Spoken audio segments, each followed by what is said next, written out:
I know you may not want to speak to me right now. Maybe you don't even want to look at me.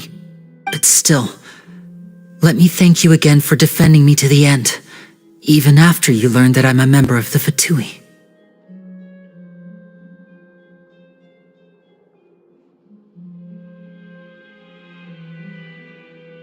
I guess.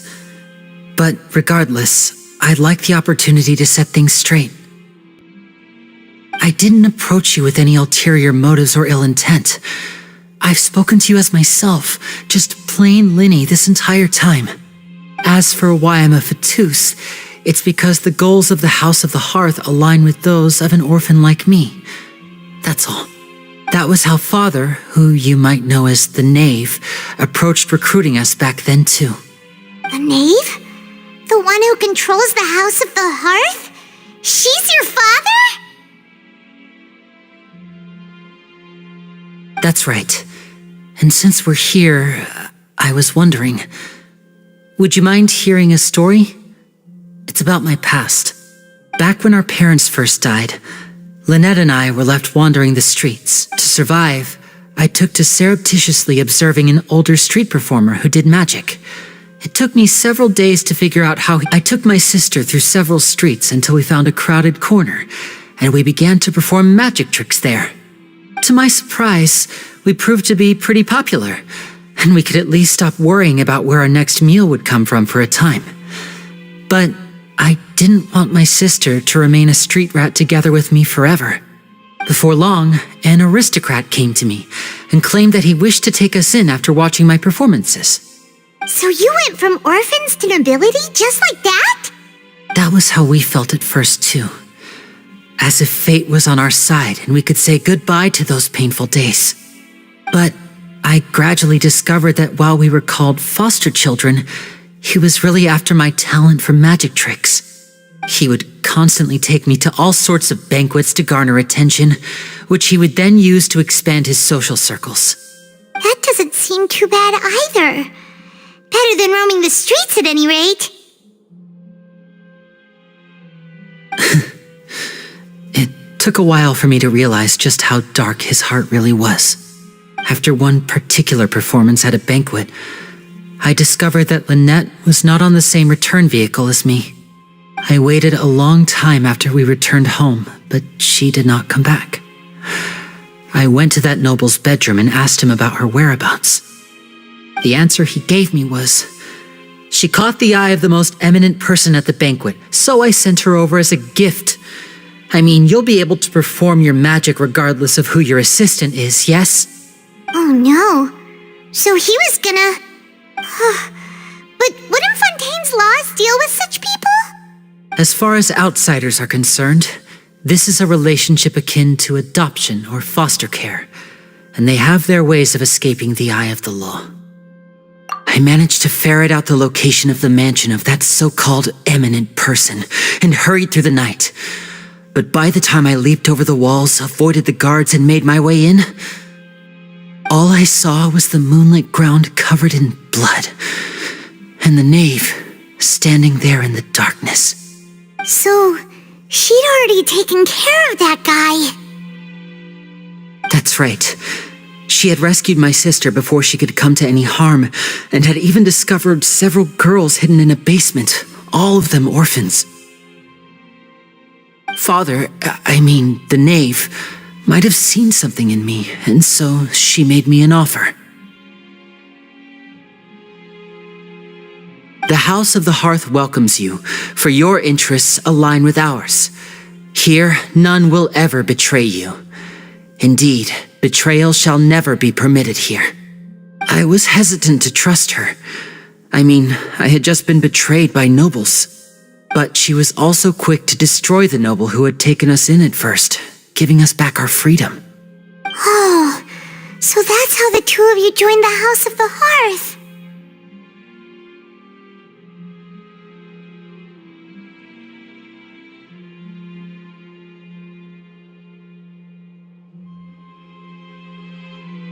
She has her own plans.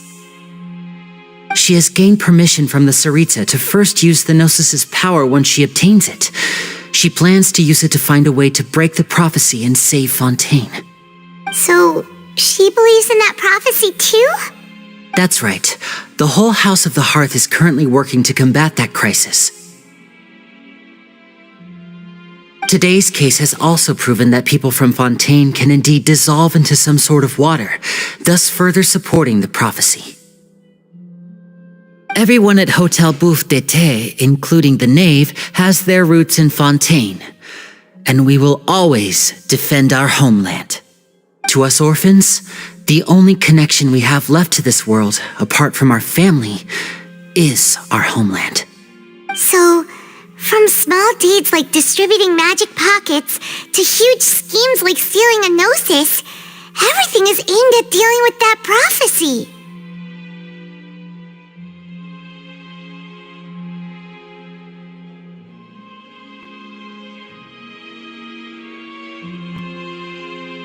It's all right. I understand. The only thing I can do is relate all this to you. I just hope you can understand that even as a member of the House, I have never stopped making my own decisions, and that I believe what I'm doing is right. If you should need anything at all in the future, feel free to find me. I will do my best to help you, as plain Linny.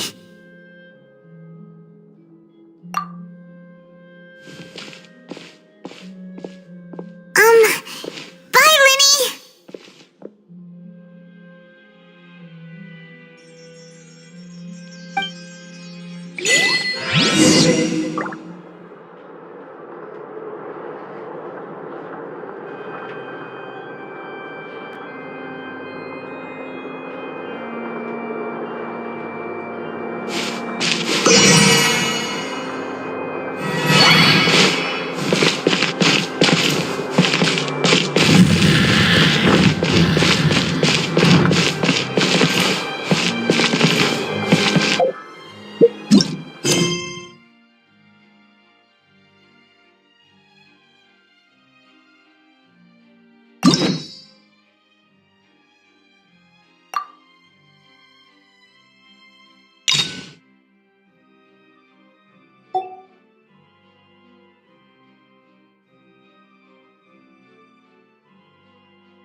Hey there! What was with the disappearing act you pulled right as the trial ended? Were you looking for us, Navia? Well, this whole thing isn't exactly over, is it? I do feel that we're getting closer to solving the serial disappearances case, though. Don't you think so, too?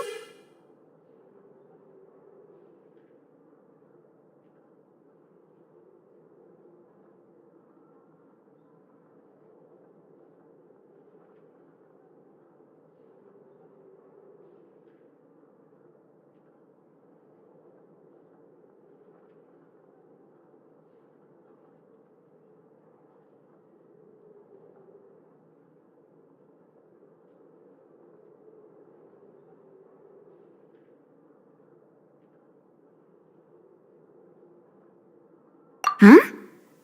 What's wrong, my dear partner?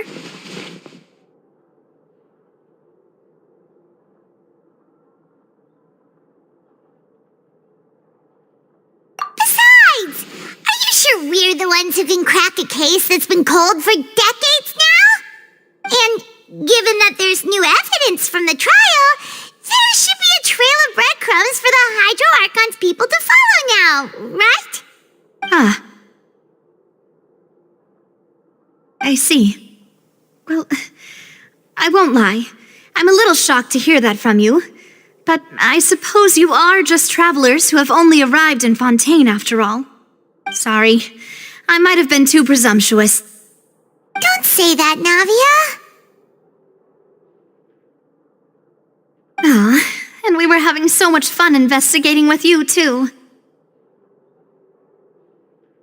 It was like having new waters flowing into a stagnant mire, causing new hope to spring forth, and the reflection in the murk to become clearer. Well, sorry about that. I'm a bit prone to nostalgia. Don't mind me.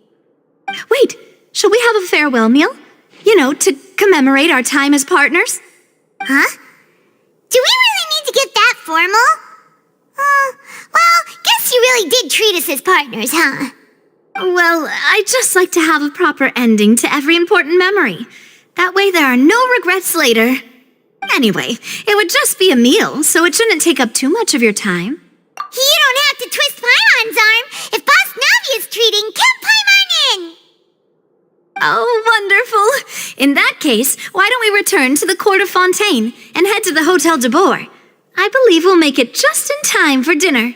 All right then, let's have our farewell meal.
I came here several times with my father when I was little, but stopped eating here as often after growing up. I hope the food here will be to your taste.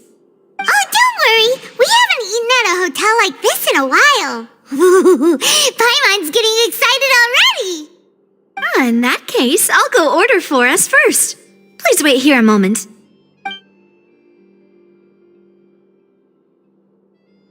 Ooh, everything looks so good. People in Fontaine sure know how to enjoy life. Why, of course. Go ahead, try whatever you like. If the food's good, I'll make a group reservation for the rest of Spina di Rosula next time. And if it's not? Well, then I'll still bring everyone.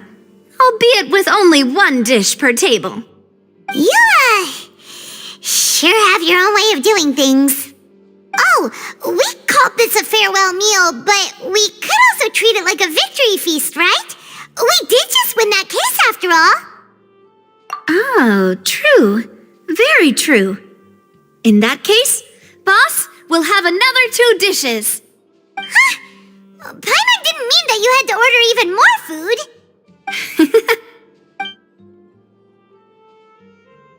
Speaking of cases, do you think that the mastermind behind the serial disappearances will get caught soon now that this has all happened?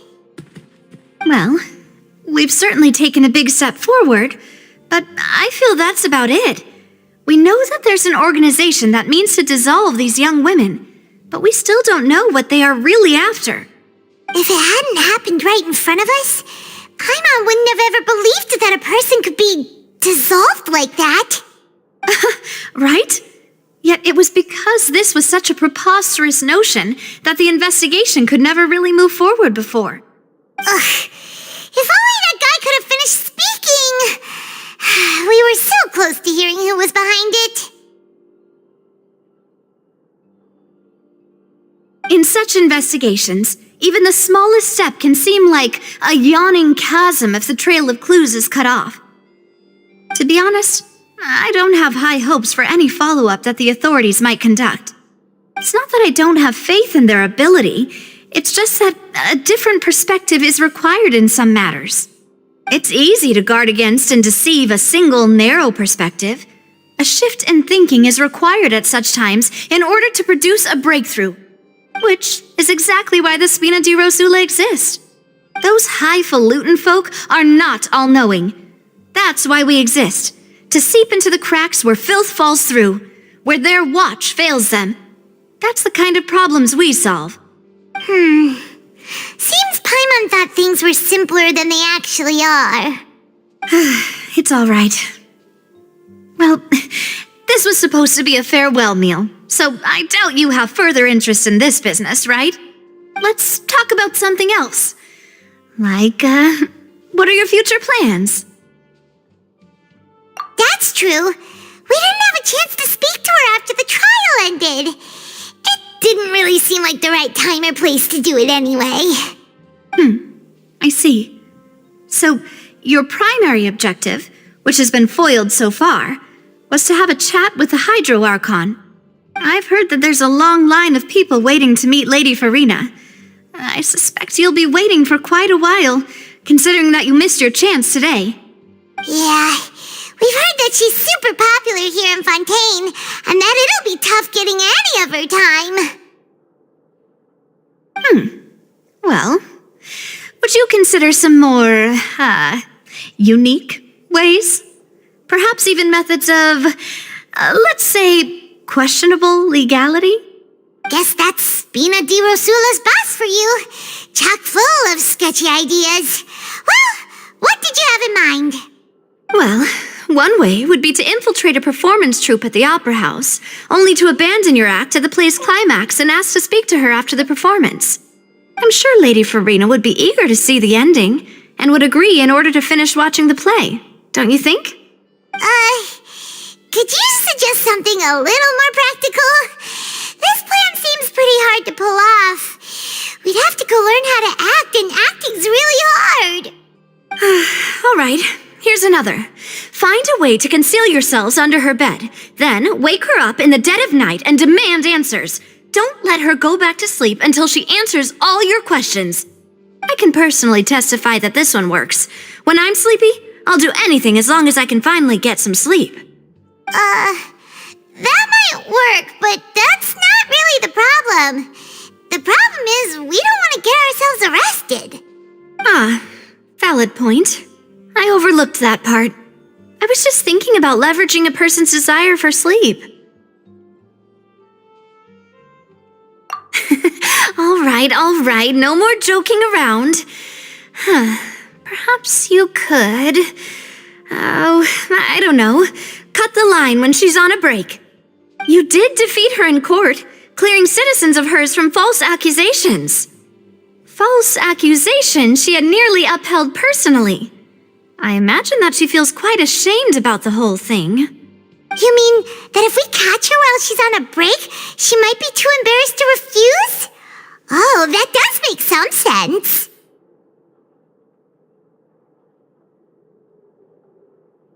Why don't we give it a try after this meal? You know, strike while the iron is hot and all.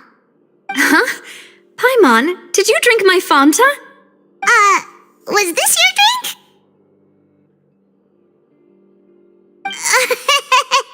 Sorry about that.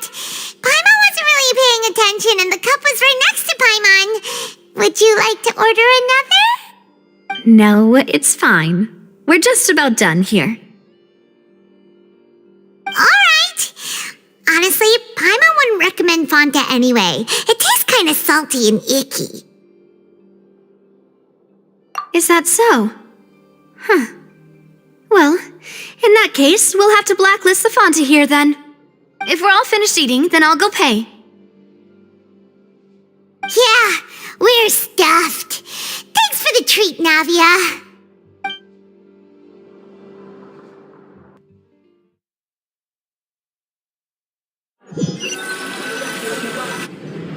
Oh, Oh, so full. Paimon can barely float anymore.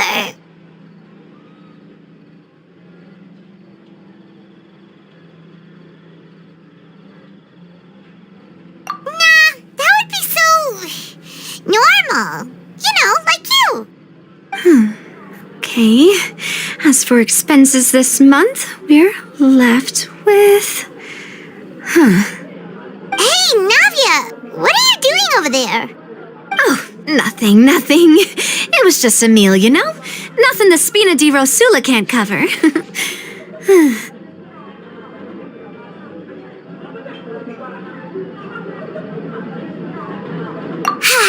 Let's get ready to try to meet the Hydro Archon again. Bye, Navia! So this is goodbye, huh? Well, if you do encounter any other trouble in Fontaine, you're always welcome to contact the Spina di Rosula. I'll give your request the highest priority. In any case, I wish you smooth sailing. I'll see you again, partner. See ya!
Vache. Looks like we're back here again. Huh? Traveler? Are you hearing voices again? Ugh. That's spooky. Are you sure we don't want to come back in the morning? Vache? Vache! Hey, why are you still walking towards it? There might be something nasty in the water. Huh? Hang on. Paimon can kind of hear a voice. It's calling for Vache, right? Hey, traveler! Stop walking! Come on, wake up!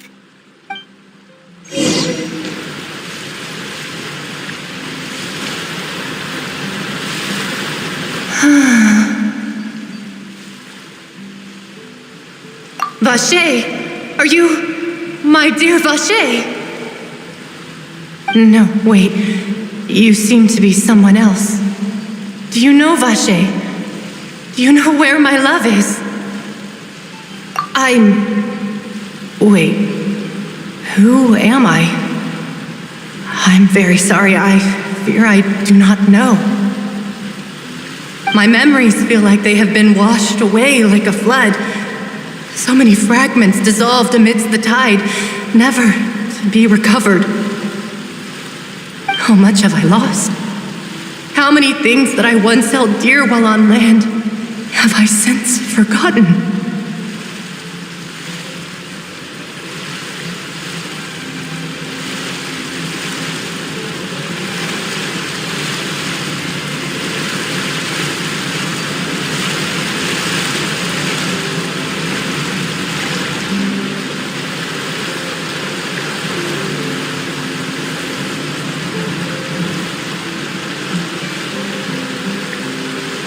Yes, that is what I was once. But now, I am but the consciousness of one who has lost their form. I do not know how I came to be like this either. I only vaguely remember being covered in light blue water, and then all grew dim.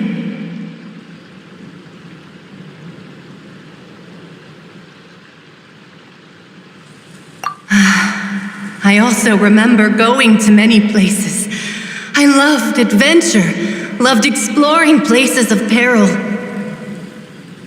No matter where I went, Vache would go with me. I knew how dearly he loved me, and I also loved him equally as much. But now, we can no longer go back. The pain of such parting, I never knew how heavy it could be. No, our reunion no longer has any meaning. There is no way for us to create any new memories.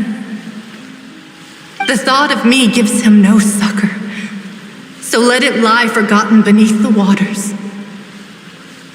If you meet Vache, tell him not to look for me. Tell him to move on. That is the only thing I still remember. Perhaps that is so, as I was submerged in the waters, losing consciousness. I saw Vache above the surface. His eyes were filled with such sorrow, such longing. If only I could have comforted him, told him that I did not suffer. Indeed, I had felt a great warmth. Is that what you call it? Dissolving? If anything, I consider it a form of release. It was a state of neither fear nor frenzy, with only an endless peace, like the water's still surface. I could also liken it to being a thirsty person who drinks water for the first time, and only then sees how they have lived for so long in a world of endless want and anxiety.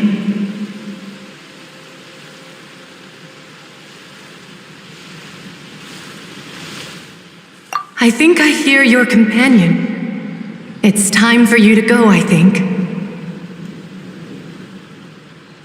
Farewell, then. I am glad that you were able to sense my presence. Remember, if you see Vache, Tell him not to seek me out any longer.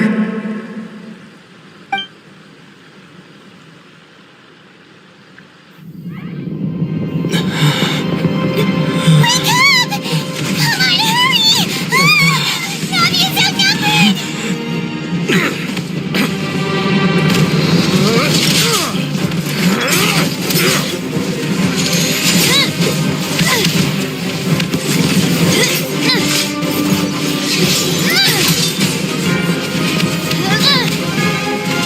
Demoiselle, look out!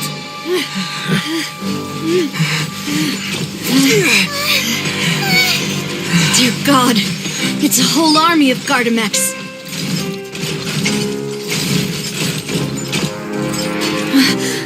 Chlorand?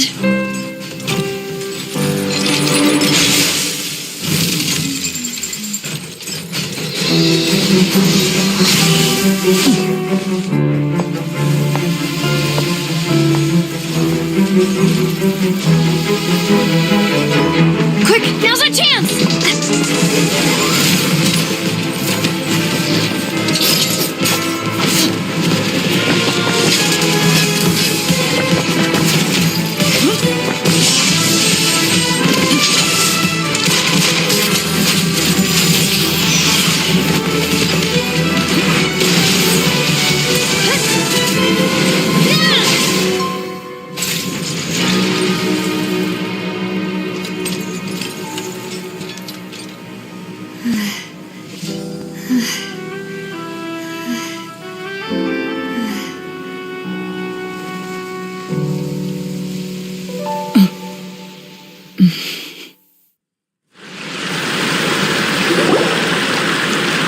I should thank you for lending us your sword there, Chlorand.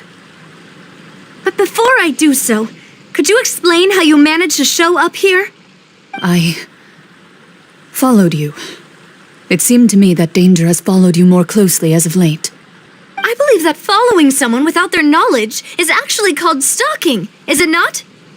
Mr. Callus's last wish was for me to ensure your safety, and I will not betray his trust.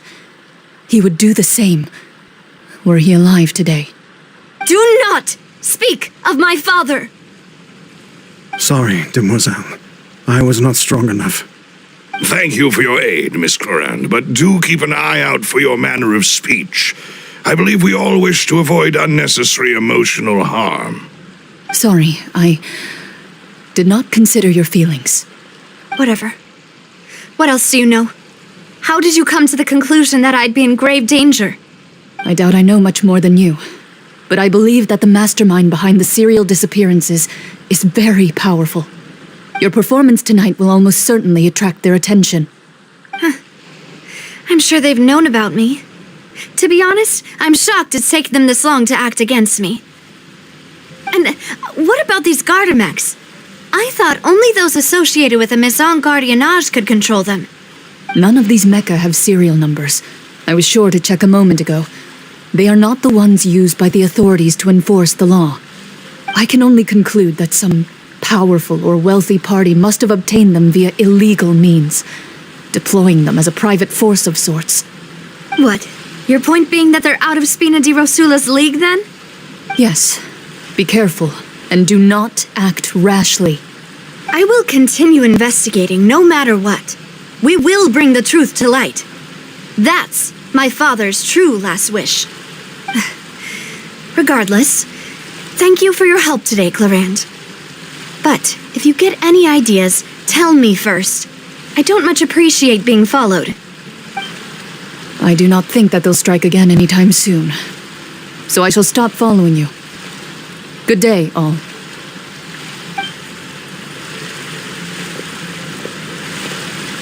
Right. I suppose that's the best news we've gotten today. Demoiselle, I believe that Miss Chlorand was being sincere with you. If we tried, we could attempt to thaw relations a little. I know, she's...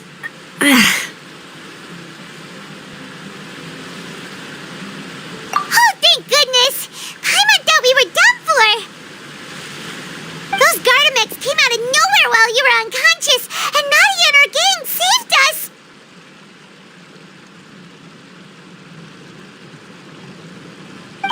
And there was that champion duelist named Chlorinde who came out to save us too! We got lucky there. Paimon probably couldn't have fought them off otherwise.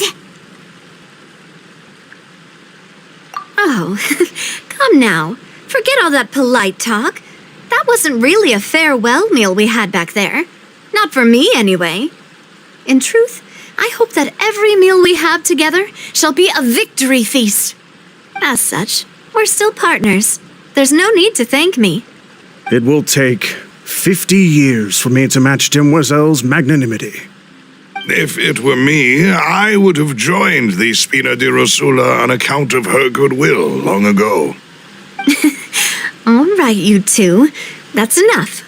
Actually, Navia, how did you know that we were in danger? You sure did show up in the nick of time. Well, to be honest, you're the one who tipped us off, Paimon. Huh? Really? Paimon contributed somehow? Ooh, Paimon's even more amazing than she thought! Yes, all thanks to you grabbing my drink by mistake. How did that help? After we parted ways, I was on the way back to one of our bases when I suddenly thought of what you said. That the Fonta tasted kind of salty and icky. Fonta only comes in sweet flavors, so how could it have tasted salty? The color of the drink, if I recall, had also been a bit off. So the Fonta had been spiked with water from the primordial sea? Yes. So, if you hadn't drunk that cup for me... Spina di Rosula is preparing the grandest of awards for you as we speak for saving the boss. Huh. Really?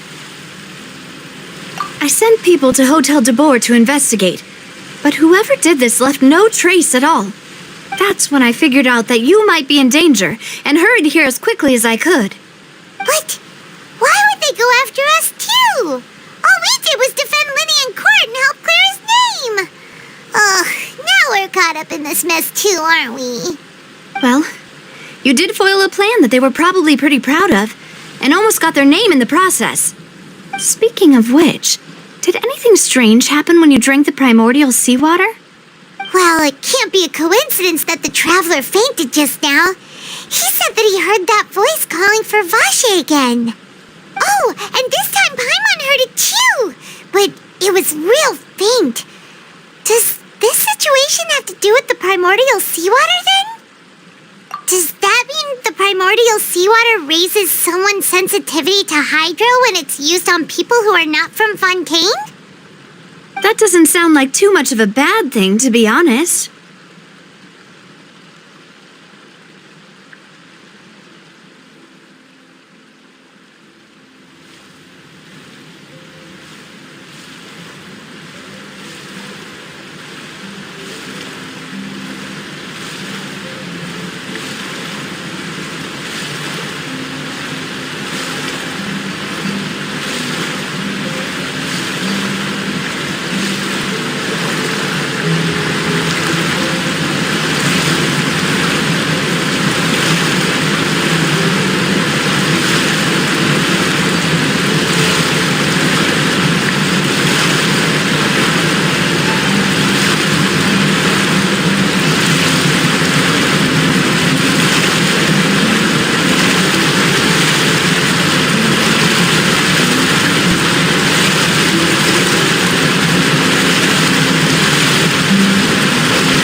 Intel? While you were out cold? Well, let's hear it, shall we?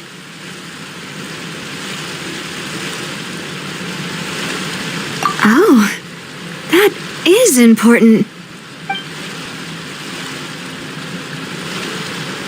Vache. That name doesn't ring a bell. I suppose he hasn't stepped forward as a witness in court lately. Since he saw that young woman dissolve, he was at least at the crime scene. But he never gave testimony or any information regarding people dissolving in the primordial seawater.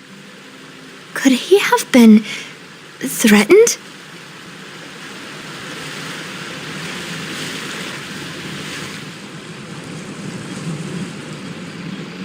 Yes, thank you. This is very important information indeed. We will continue to investigate. You mean you'll help us investigate? Well, you did say that our farewell meal didn't really count. That means we're still partners, right? And besides, we're in this now whether we like it or not. You're not gonna let those people who targeted us get off the hook so easily, are you, Traveler? Demoiselle, do try not to look quite so pleased. You are the face of Spina di Rosula, after all. You talk too much. Well, in that case, let's head back to one of our bases, shall we? I'll arrange accommodations for you. We also have some plans to go over, and hopefully we can deepen our bonds as partners. But we'll take that one step at a time, I guess. Don't worry, you two. With us around, our base is definitely secure.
Everlasting as the moon!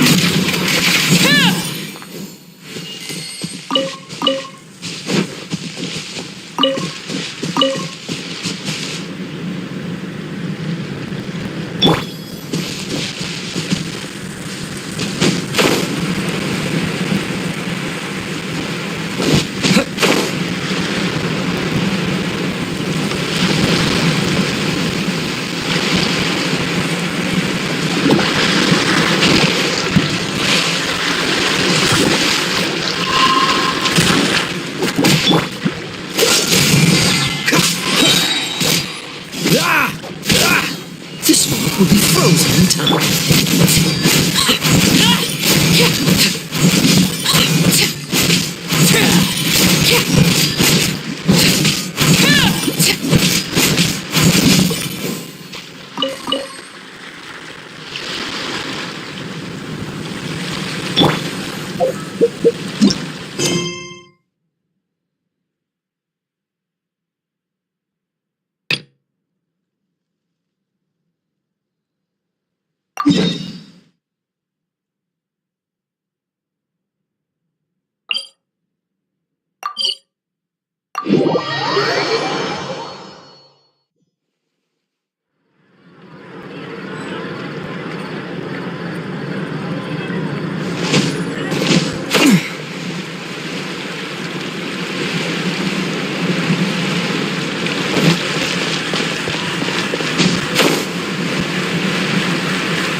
Ad Astra Abyssos. Thank you for completing today's...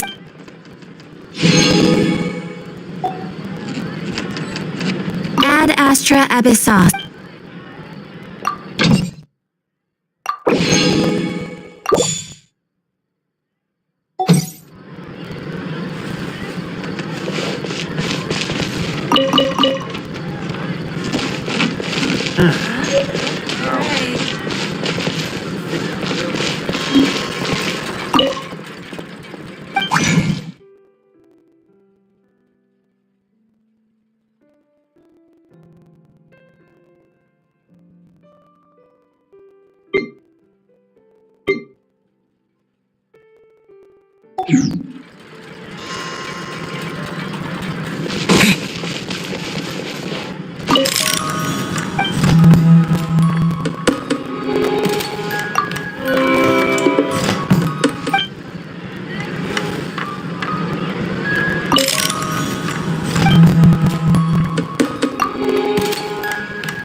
It's right up ahead, but let's make sure we weren't followed first.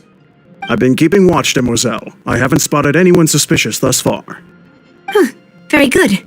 But let's not let our guard down for now. I shall find rooms for our respected guests.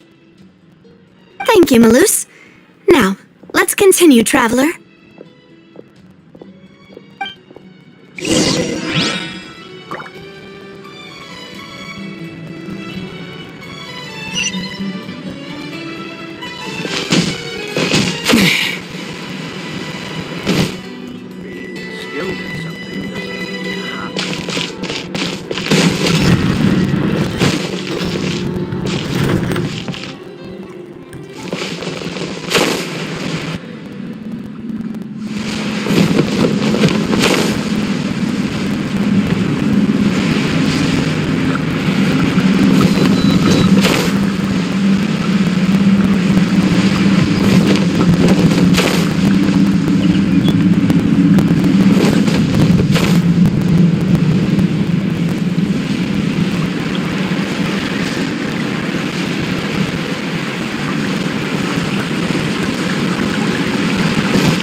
everyone imagined.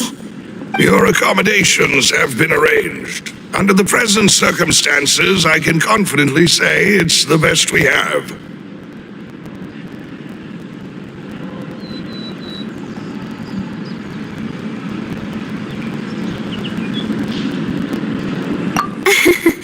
Well, our funds have been a little tight lately.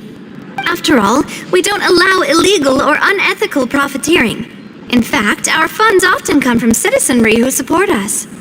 Seems like it's tough times for everyone. But if you have the support of the people, that does sound like it's worth it. To be honest, our financial situation was a lot better back when my father was in charge a few years ago. I'm afraid I'm not quite his equal. Your father, he was the previous boss of Spina di Rosula, right? How did he... Demoiselle, if you'll allow me to explain. No. I'll explain it myself. I suppose I couldn't run from this topic forever. And as partners, this is something I hope they can understand. My father's name is Callus. Yes, the same one they call Callus the Unfaithful in the streets. 3 years ago, he was accused of murdering his own friend. But he chose a duel to defend his honor instead of standing trial. He died in the duelist's ring. Oh no. But I do not believe my father was a murderer. I'm sure he was set up. At the time, I believed that if he only stood trial and was duly investigated, something amiss would crop up and prove his innocence. But strangely, he not only requested the duel himself, but rumor has it that even after being seriously injured, to the point where he could be deemed as having lost the duel, he refused to surrender, determined to die in the arena. 3 years later, I still don't understand why he did that. How could he protect his honor if he's dead? If anything, he gave up his chance to defend himself.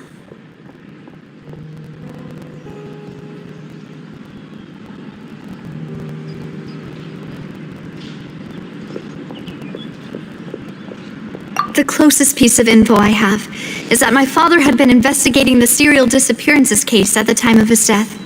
Ah, so that's why you're so determined to get to the bottom of that case. That's right. I've also tried to investigate the murder my father was implicated in, but I haven't found a single new clue in my countless reviews of the investigation records.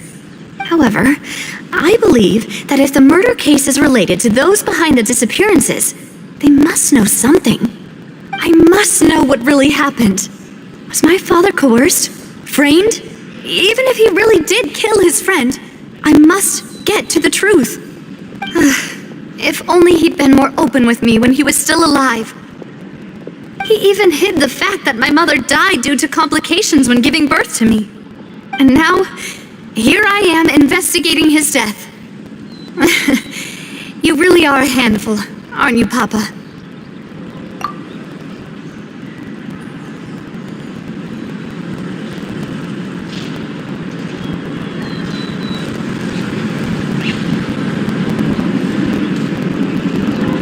Demoiselle, please, if there is anything I can do, anything at all. I also will never believe that Master Callus murdered anyone. There are none whom I respect more than the two of you, Demoiselle. Master Callus did so much good in life, yet all it took was one murder case for him to be dubbed Callus the Unfaithful. Even our supporters decreased greatly due to that incident, hence our strained finances at present. Wait, if Callus was such a good man, wouldn't people at least be a little suspicious when he was accused? No. Perhaps people just revel in that kind of drama. It's not something exclusive to people from Fontaine, really. Everyone's like that. People love watching the evil turn over a new leaf, but they also enjoy watching good people fall into an abyss from one slip-up just as much. But how could... never mind. If Callus was really falsely accused, we have to find the truth. He didn't deserve to have that happen to him. There is one other thing. Master Callus's opponent in the duel was Miss Clorand. Oh, her? Well, then, isn't that as good as saying that she was the one who killed him?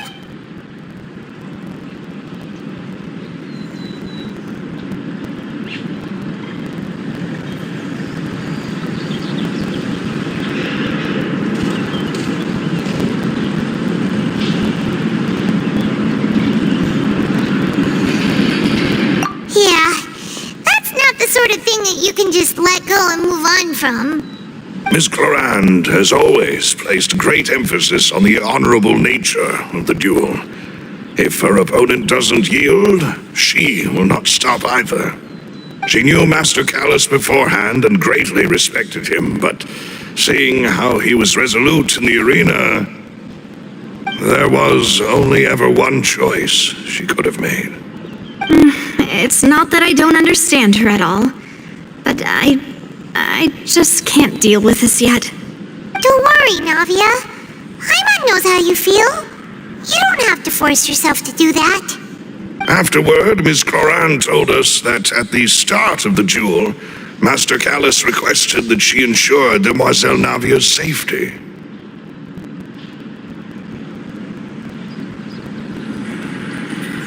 Yes, that is our understanding as well.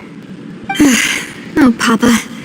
What madness drove you to ask the person who killed you to take care of me?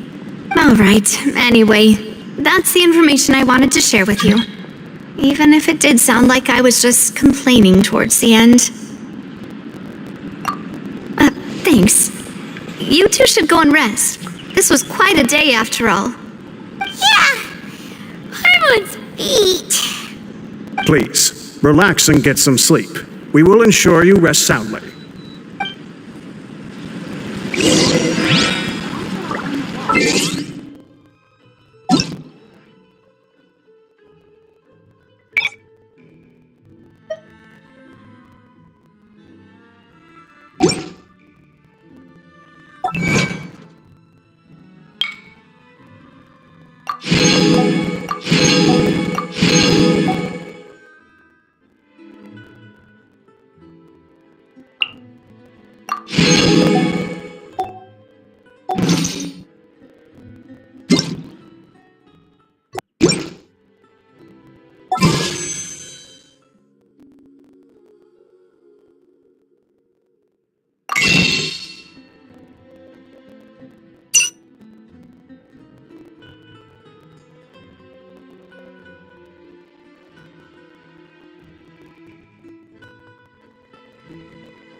Slept so well.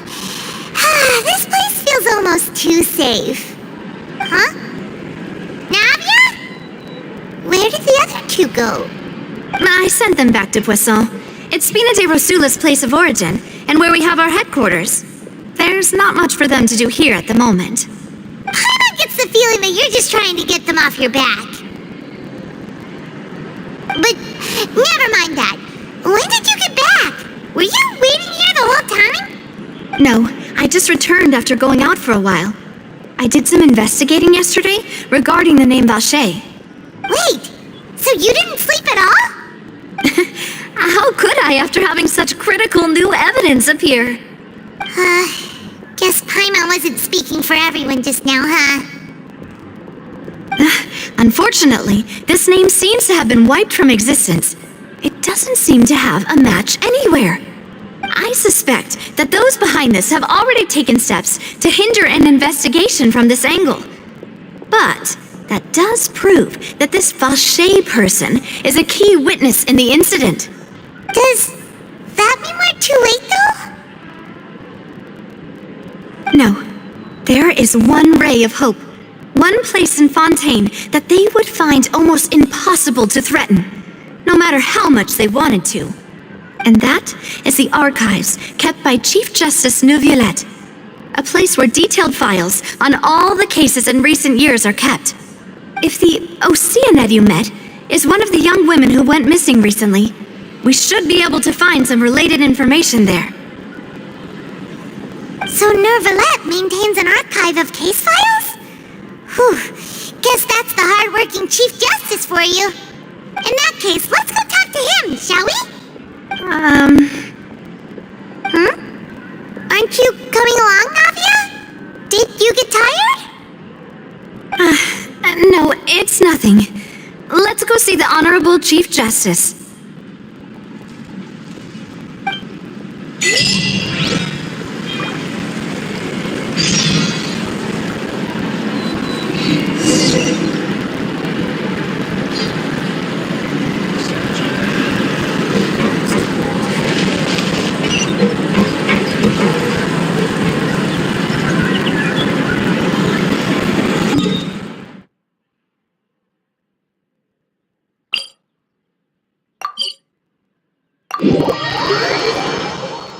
The Palais is right up ahead. Come on.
State your business here. The Chief Justice is presently occupied with official matters.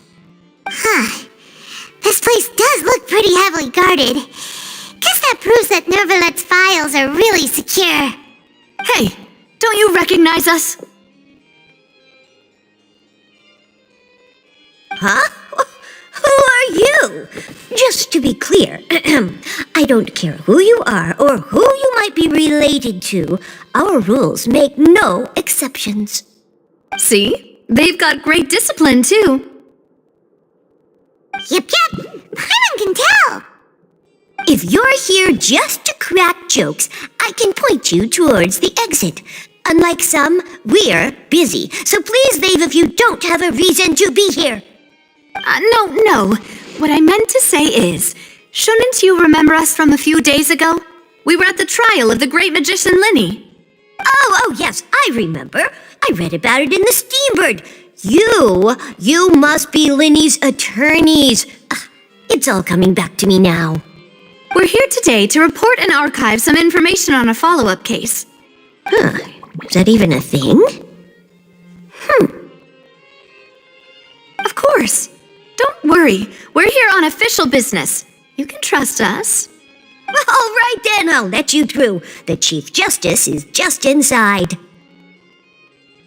Thanks so much.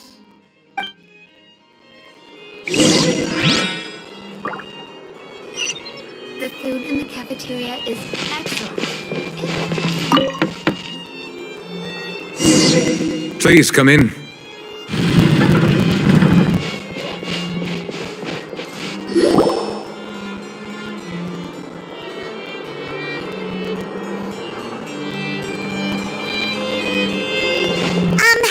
Sorry to barge in, Monsieur Neuvillette. We only like to get in because we It's all right. Please let me know how I may be of assistance to you. So you're not mad at us? We're looking for a man called Vacher. He may have been an eyewitness in the serial disappearances case. If we can find him, we may be able to unearth some key information on the case. Ah, I see. In that case, please wait here a moment while I browse through the files.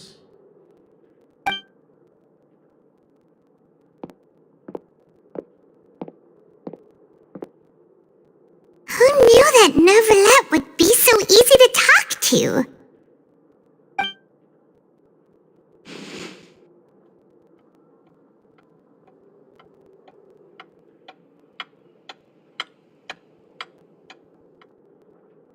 Unfortunately, I'm quite certain that no one by the name of Vacher has been involved in any case, criminal or civil, in the past several years. There are no records of him either in the files or in my memory.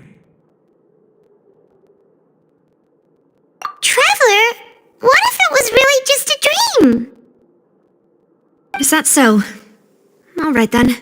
Thank you so much, Monsieur Neuvillette. We'll take our leave now.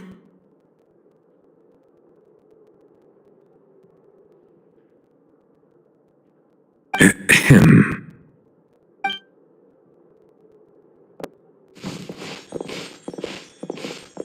Miss Navia, I can understand how you feel. Your father, Callus, was a truly exceptional man. We deeply regret his passing.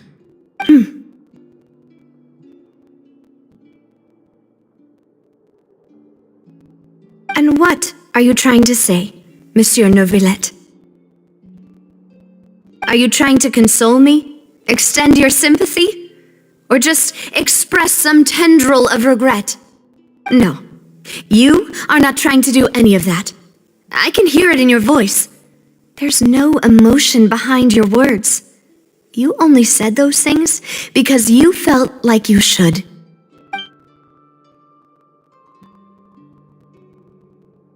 It's just like last time. After my father took his place in the duelist ring, I pushed through the guards to talk to you as a last resort. You even told me then that you thought there was something fishy with the case, yet you still allowed the duel to go ahead. In your eyes, the value of a human life is nothing compared to those cold laws you hold so dear. If you truly regret my father's death, then why didn't you call a stop to the duel? Why didn't you give me the power to stop him from throwing his life away? Why did you just let him die, despised and hated by all? Everything was hanging on a thread at that moment. Just the tiniest effort could have changed everything. There are still so many things I never got to tell him. So many questions he still owes me answers to. If you really have no heart, then just look me in the eyes. I, Navia, will show you the true meaning of regret. I'm sorry, Miss Navia. You and my father are truly alike. You keep all kinds of things in your heart and never say a word to anyone. It's not so much that you can't feel, but that you would never express anything. Oh well. In any case, everyone already knows full well the apathy of the Chief Justice. My apologies for taking my emotions out on you, Monsieur Chief Justice. Let's go, Traveler and Paimon.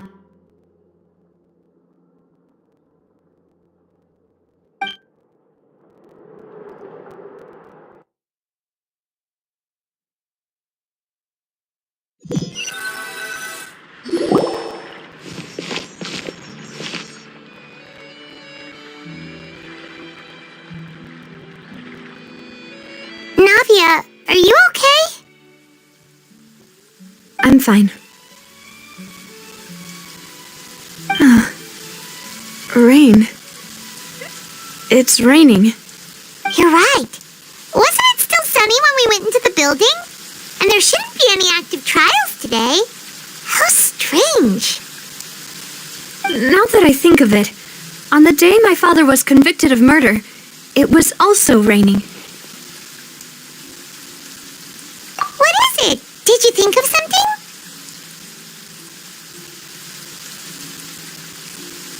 Yeah, he was outside. It was uncovered and the rain could fall there. Why? Do you think the rain could have affected the crime scene? That thought has occurred to us before. We've even expanded the search area to try to account for that, but didn't find anything of value. Oh? Wait. You don't mean... So you're saying that the true murderer could have been turned into water and then got washed away with the rain? Yeah. And if that's what had happened, then no one would have believed your dad, even if he explained what he saw to the authorities. I really think I found a true genius for a partner. You're completely right. How did I not connect the dots earlier? All right, let's go to Poisson. With this new lead in mind, we'll get to the bottom of my father's case for sure. Yeah, we're gonna make progress for sure this time. Do you want to go with me now? Or do you want to head over by yourself later?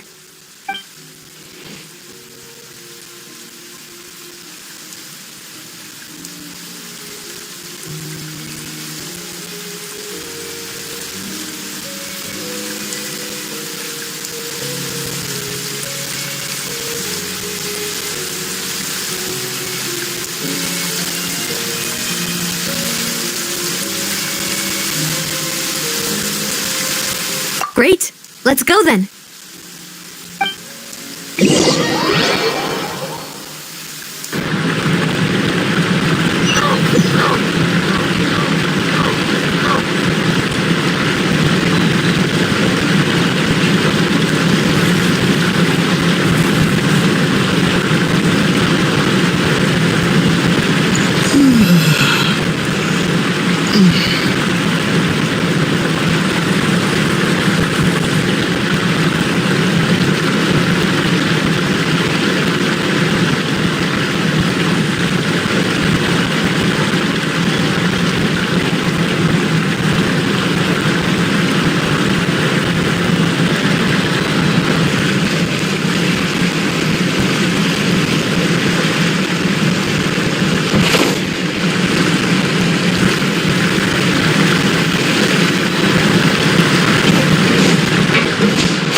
Whoa! What a huge ship! Why would a ship be anchored at a place like this? There's no need to be so surprised. While it may look like a ship, it's actually Spina di Rosula's headquarters. My father was the one who asked for it to be built like this. Perhaps our taste in exterior design is the only thing we occasionally had in common. A gigantic and glamorous ship embodies discovery, opportunity, ambition, and conquest. It symbolizes Spina di Rosula's bright and limitless future.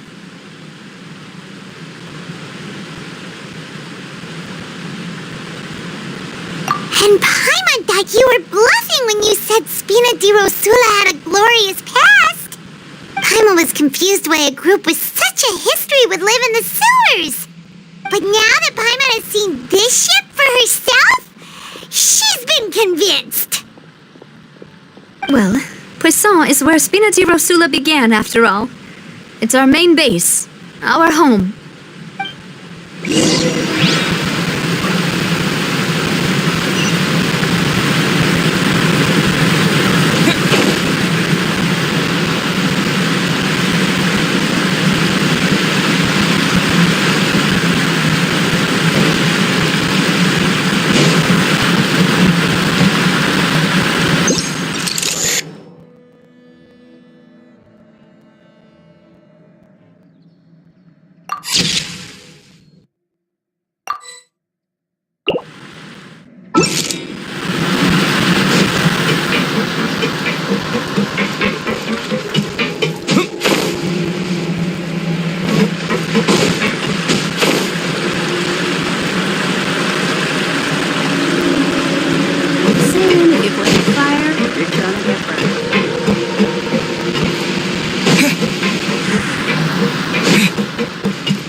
Apologies for the wait, demoiselle, and our most important partners. You said before that you still had some business at the court. What brings you back to Poisson so quickly? About that. It's because my partner here reminded me of something really important. You see, what if my father's case had something to do with water from the primordial sea? You still remember, right, Malus? On that night, it was raining? Yes, the case was quite similar to that of Mr. Linney's. Both were what you'd call impossible murders. Could you tell us a bit more about what happened before? Yeah, of course. Many years ago, something called synth began to gain popularity in Poisson. At a glance, it was a kind of drink that could excite your mood and produce many pleasant hallucinations. Wait! Didn't that guard guy who turned into water also mention that the primordial water could be used to produce some kind of potion? Yes, he did. Considering what we know now, it's almost certain that synth is created using water from the primordial sea. If you drink synth for an extended amount of time, you'll suffer many side effects, such as losing the ability to focus or control your emotions. And if you were to stop drinking it completely, you'll experience flashes of paranoia and anxiety while lacking energy to do anything. It's an extremely dangerous substance.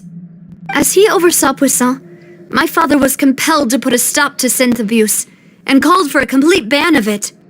Boss's uncompromising attitude incurred the synth vendor's wrath, but no matter how much they threatened or bribed him, he refused to yield. Not only that, Boss became determined to find the mastermind behind the synth operation and put an end to the problem once and for all. Yes, but the enemy was very cunning. So he could never get anything out of the dealers, all of whom only sold the stuff and weren't privy to the rest of the operation. Recognizing that, my father decided to contact the dealers in secret and cultivate personal relationships with them. Finally, he was able to convince someone to become his informant. The man's name was Jacques.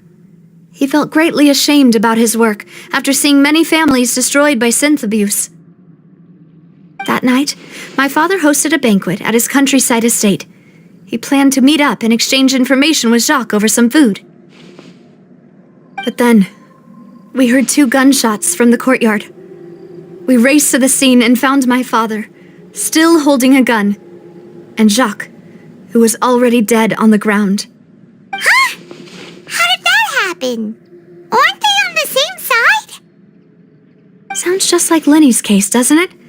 In both cases, the culprit seemed obvious, but neither appeared to have any motive at all. Looking back on it, though, I now believe the most important clue was something we all overlooked at the time. There were pieces of clothing left at the scene.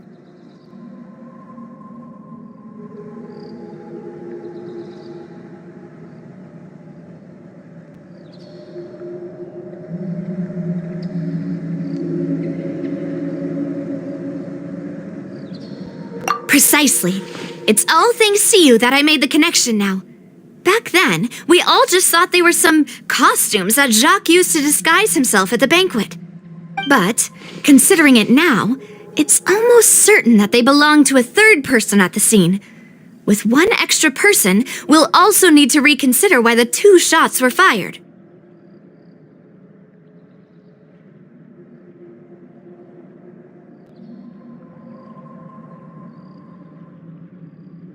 You're right. We still don't know what happened. But my intuition tells me that we're on the right track to figuring it all out. I'm finally headed towards the truth. Jacques was an empathetic man who was infinitely remorseful for his past actions. It's unlikely that he turned on Boss with 0 warning. I think this third person is probably the key to the full truth. On that note, however, even though this will not please you, demoiselle, as your and your father's butler, I must still offer a word of warning. Our opponent is insidious and cruel. They are extremely difficult to deal with, and Boss has already lost his life trying to bring them to justice. Even though Spina de Rosula has lost most of its former glory, Poisson has welcomed a new time of peace, and we have been allowed to live out our lives. There is no need to follow your father's path. It would be both wise and in line with Boss's wishes to step back and give up on the case. If that's indeed what he wished for, then he should have told me that himself. Was I not the closest person to him? And yet I was the one most kept in the dark. What was the point of him dying without sharing any of the secrets he knew? Did he manage to protect anything in the end? Synth is still here. Callus the Unfaithful is still his epithet. And Spina di Rosula is barely getting by. Nothing has changed. Did he think I'd just accept his meaningless death and live out my life just as meaninglessly? I've never accepted that, ever. Not since that day, and certainly not now. I want to find out the real answer for everyone's sake. For the missing girls, for the victims, and for myself. Navia. This is indeed the best moment to act.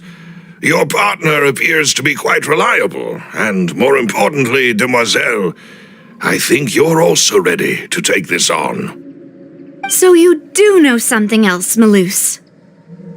Yes, I do.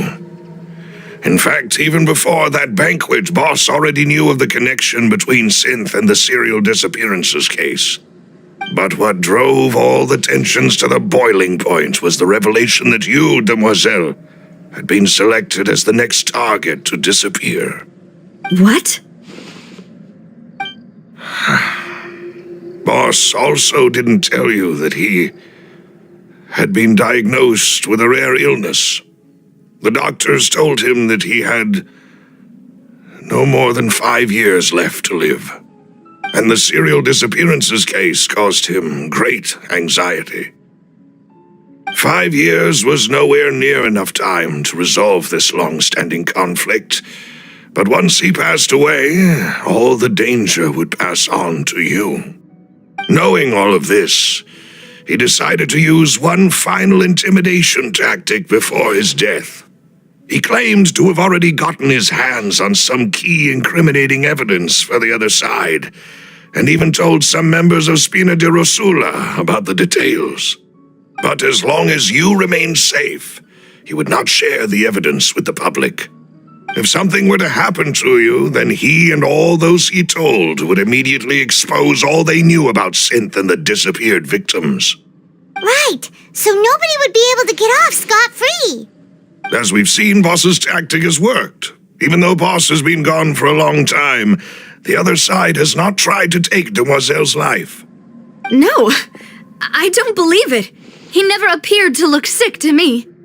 No father wants their daughter to see them weak and haggard, especially someone as proud as Boss. To him, dying in a duel and suffering lasting dishonor as the Unfaithful was still far preferable than losing face in front of his daughter. So he chose to die in silence, so that he could protect me. I'm afraid you're not understanding this correctly, Demoiselle. What Boss wanted to hand to you was not a parasol, but a sword. If Boss's spirit could hear you telling me that you want to find the answer for the sake of everyone involved, I'm sure he'd be extremely proud. That fool. Couldn't he have just given it to me straight? No. He might have set up everything precisely because he never thought I'd be able to understand him. Is that the amount of confidence he had in me? And what if I was never able to make it to where I am now? Yeah, I suppose that's true. With the way he'd set things up, if I had wanted, I could have just lived out my life without a care in the world. But thankfully, he rarely talked to me about complex matters, and thus understood little of me as a person. In this case, he really didn't need to give me an easy way out. Malus, what was the key evidence that he shared with you? It's the location where Synth is produced. Essentially, It's the enemy's headquarters. When he was threatening the enemy, Boss didn't share the specifics of the incriminating evidence he found. But if you want to use it against the enemy, you'll still have to take several things into consideration. Why? If we know where the place is, can't we just go storming in? You mustn't forget that we're fighting against a mysterious and dangerous organization that's been in operation for decades. There's no telling what might be lying in wait at their headquarters. We also have no idea what kind of evidence we may be able to find inside, nor what people we may be able to capture. But a single visit to their headquarters would be tantamount to a formal declaration of war. The worst case would be that we leave empty-handed, but also open ourselves up to full retaliation. Then, in that case, why not work with the Fontaine authorities? Well, you saw one of them dissolve during Mr. Linney's case. We have no idea just how thoroughly they may have been infiltrated. That's true. Seems my father really had no choice. But things are different now. It should be a lot easier to prove the other side's guilt, now that we've connected Synth with the disappearances case. You sound like you've put a lot of thought into this, Maloose. I am the butler, after all. I live but to serve the boss and Demoiselle's will. I've always been willing to take on any kind of risk for your sake. But considering my relative lack of ability, I've spent my time keeping secrets, performing basic investigations, and waiting for the right time to come. Thank you for all of that, Maloose. Have you discovered anything new in the past few years? Let me think. One conclusion I came to was that the enemy must be quite familiar with Spina di Rosula, or at least have an informant planted here. When I announced orders to the organization's members on Demoiselle's behalf, I used to deliberately keep a few people in the dark and observe the reactions of the synth vendors. If the vendors didn't change their plans, then the individuals informed of our orders must be innocent. If the vendors packed up and fled, however, then someone must have given them the news. After several rounds of testing and investigative tracing, I've narrowed the suspect list down to 3 people. The first is Florent, Spina di Rosula's senior advisor. Huh? Florent? Yes, surprising, isn't it?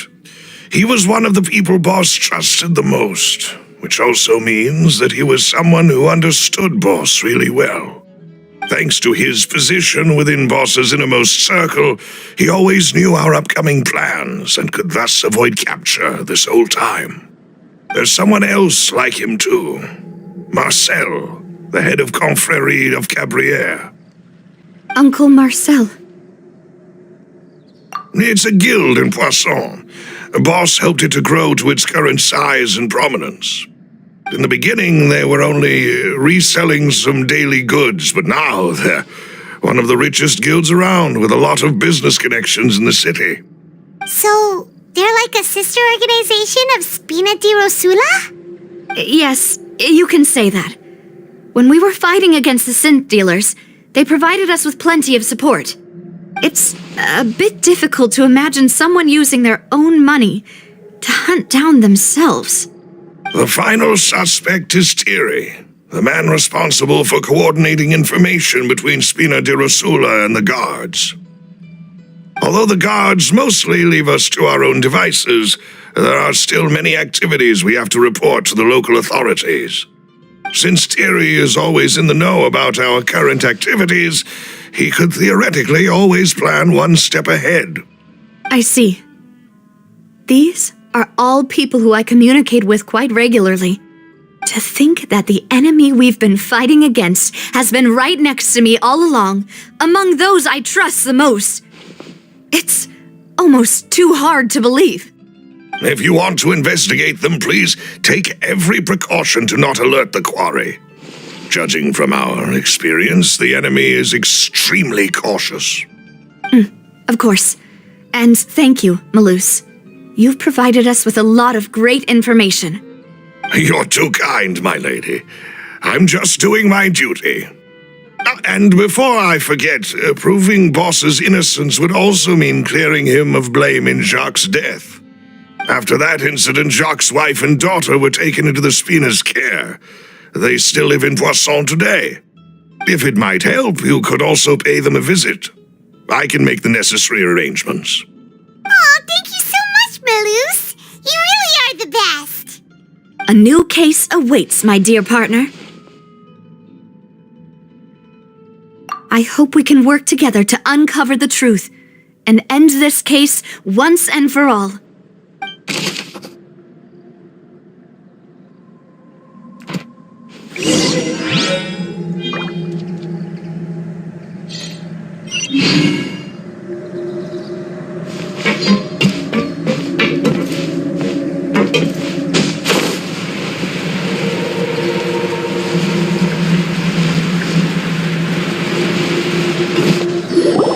It is settled, then. Please excuse me, and enjoy your conversation at your leisure. Thank you for arranging everything for us, Malus. Excuse me, miss. Do you need anything from us? Hey,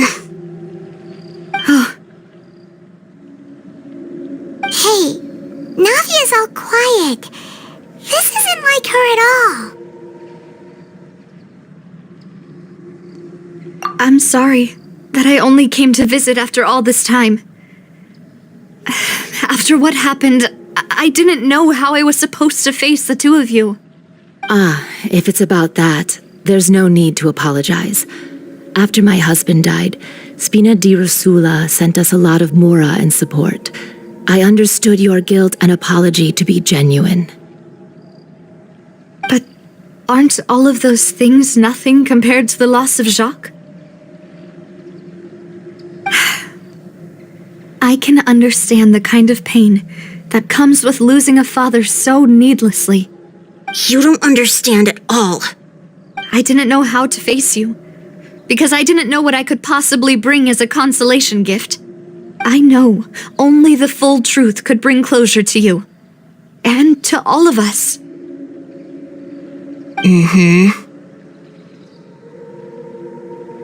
I'm sorry. I appreciate the sentiment, but you don't have to carry all that guilt. On the matter regarding my husband, my daughter and I have more or less found our answer already. Would you mind sharing it with me? I really can't believe that my father could ever bring himself to shoot Jacques. I always knew that my husband's money was earned through others' suffering. He told me countless times that if he could turn back the clock, he would never go into the synth business again. He had many regrets, and felt that he took the idea of providing for his family too literally. For the longest time, he thought Mora was everything. So when Mr. Callis came to him with a proposal, he accepted it almost immediately. He tried to be as careful as he could, but even so, he was still found out by the higher-ups. They found out about his betrayal? Papa didn't say that exactly, but Papa did tell me that I should never be ungrateful. Before he left that day, he told me that he had no choice. It was only later that I realized it was his final farewell to the two of us.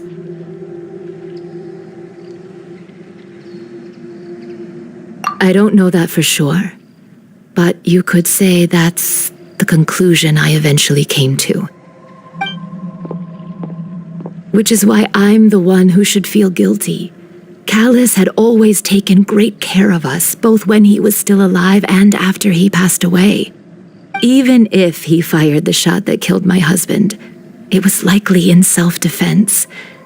It is impossible for me to hate him for what he had done.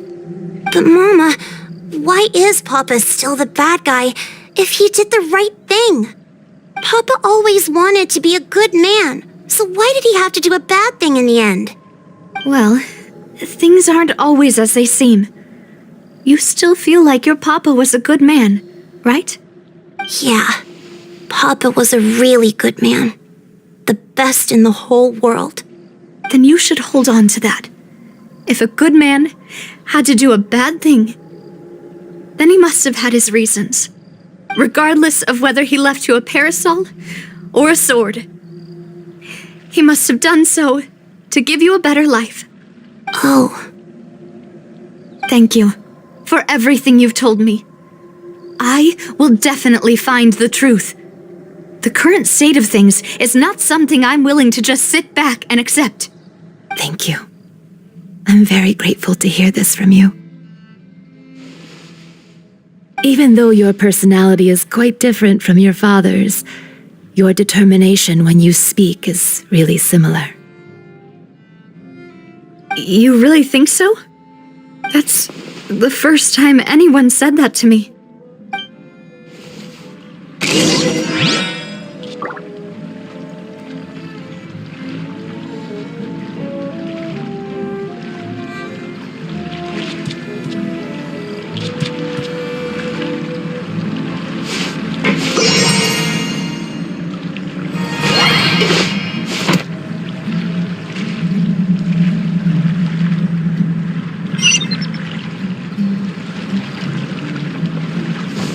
Are you okay, Navia? I'm fine. Don't worry. Let's investigate the 3 suspects next.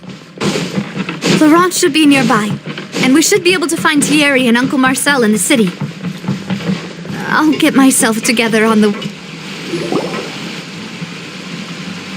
Greetings, boss. How may I be of assistance today? I'm sure you've heard about what happened at the Opera House? Someone got turned into water right in front of us. Yeah, I've heard. With something that dramatic, I'm sure journalists will milk it for all it's worth. And it'll be all the talk for the next several weeks. It also reminded me, on the day that the incident happened with my father, it was raining outside, and we found some clothes left at the scene. After my partner here put the dots together for me, I feel like we should try to reopen his case. Can you do me a favor and try to recall what happened that night?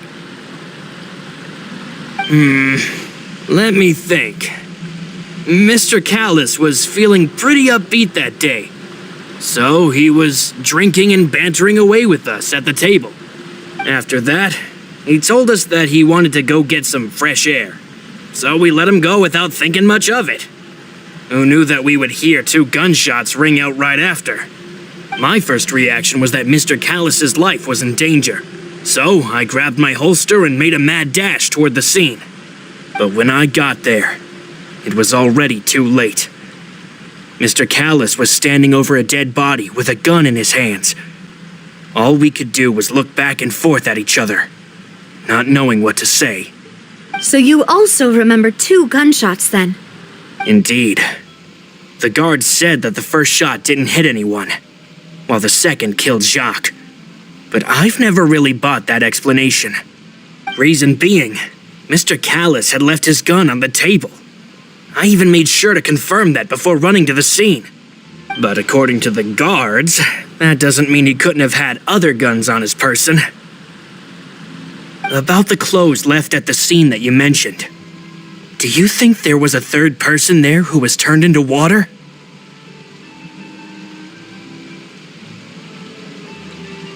At least from our perspective, my father had no reason to kill, so he would also have no reason to bring an extra gun with him. The gun he was holding probably belonged to Jacques, or a third person on the scene. Yeah, that makes a lot of sense.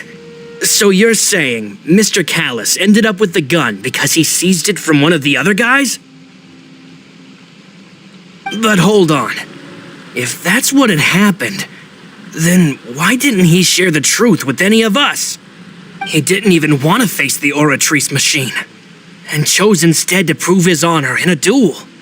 Did he lose all faith in the courts after seeing someone dissolve right in front of his eyes? About that, Malouse told me a thing or two, so I think I can understand why he committed to the duel. I'll tell you everything once the whole truth has been revealed. I understand. Then I'll leave Mr. Callis's honor in your hands, boss. And if I may just say one more thing, the whole Callous the Unfaithful epithet has been a thorn in my side since the day it was invented. Many people have laughed at me for still calling him Mr. Callous, even after so many years have passed. But it was Mr. Callous's trust that allowed me to rise through the ranks of Spina di Rosula and live the life I lead today. No matter what others might say, he'll always be the man I respect the most. And he'll always be my boss. Don't worry. I will definitely find the truth. You and all our other comrades at the Spina deserve to know the truth as well.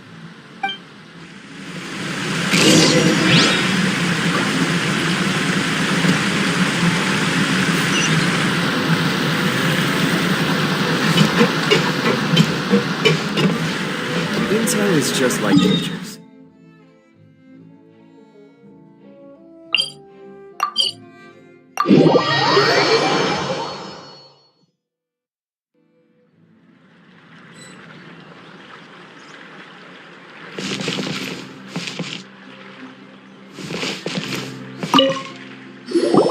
Hey, Thierry! It's me! Oh, now, what brings you here, Miss Navia? I've heard that you made quite the name for yourself at the Opera House. Oh, so you've got news of that already. Oh, okay. Hey, I'm also a member of the Guards, you know.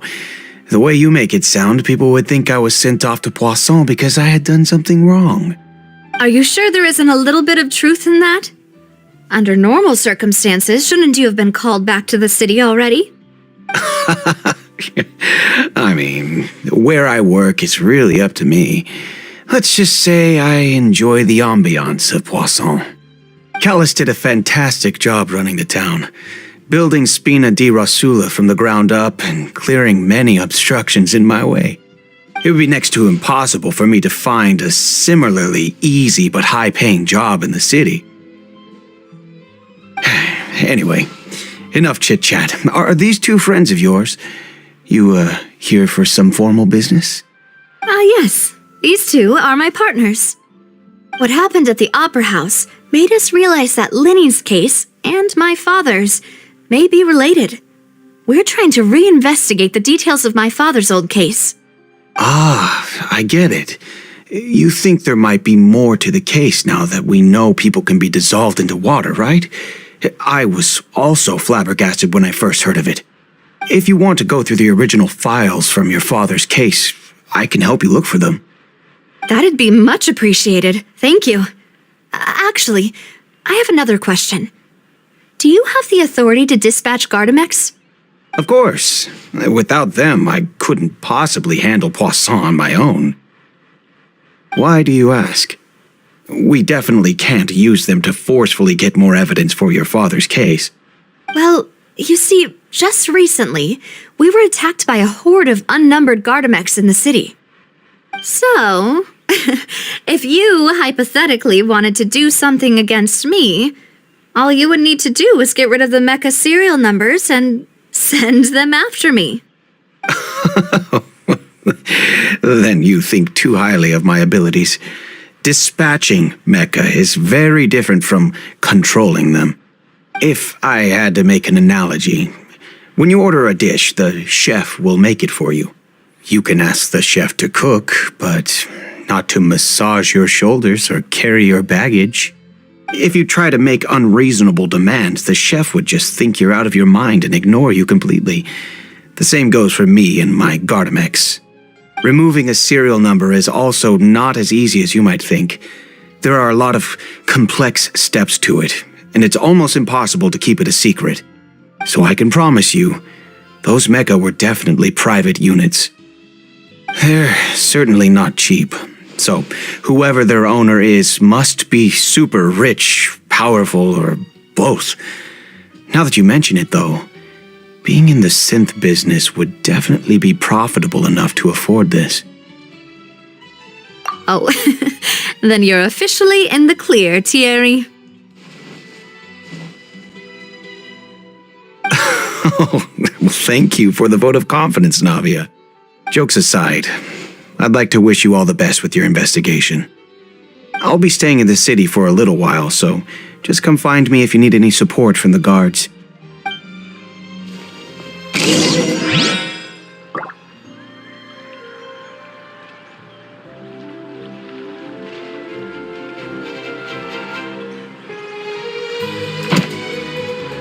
I have to keep an eye on the deployment of guards at all times.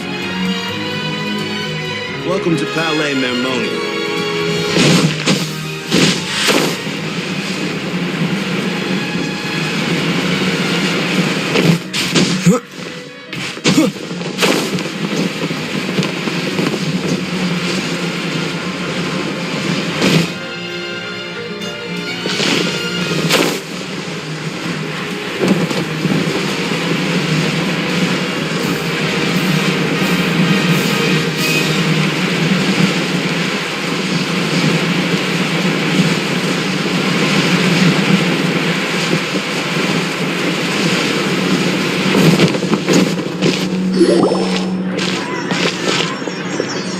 Hello. How may I help you? I'm here to see Marcel. Could you please let him know? You can just say Navia's looking for him. Sure. I will let him know right away.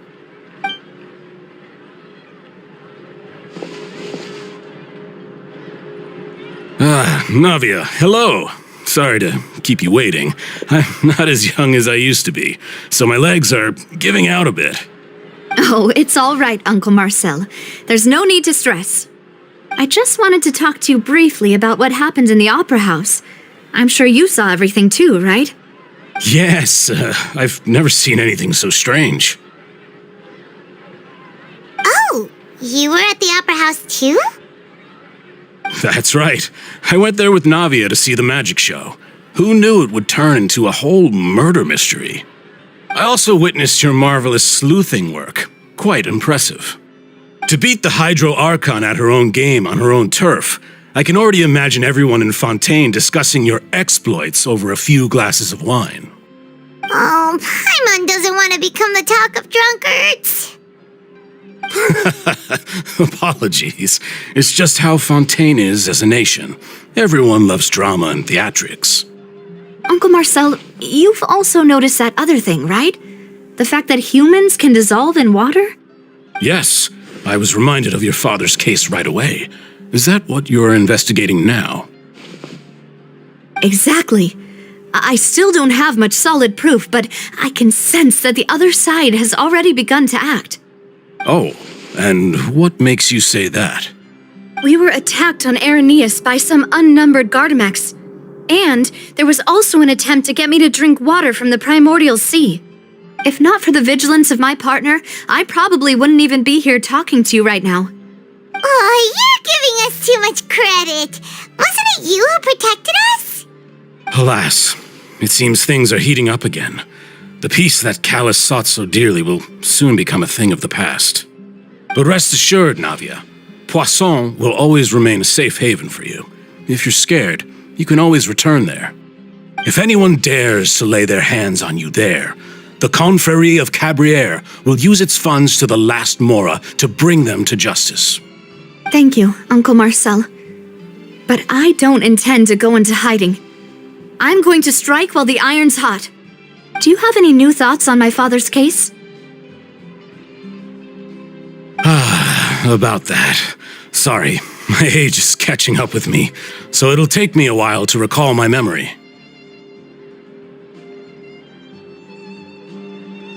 The Confrérie was responsible for that banquet, so I was out and about the whole time making sure things were running smoothly. I didn't even have the time to drink with the guests. Then I heard the sound of a gunshot, and the rest was history. Oh, it's okay. No need to push yourself. We'll ask around some more, see if there are any valuable clues elsewhere. Sounds good. Just let me know if you ever need Mora. All my wealth comes from Callus's patronage and support. I'll spend however much it takes to clear his name.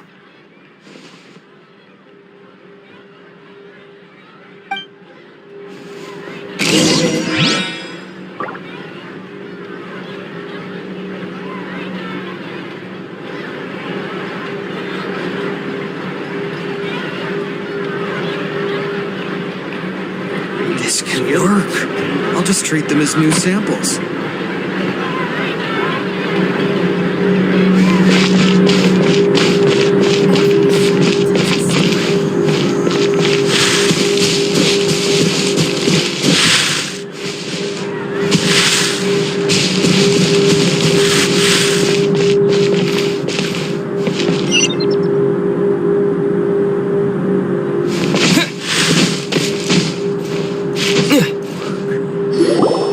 We've talked to all 3 suspects, purely based on their conversations with me. None of them sounded particularly suspicious.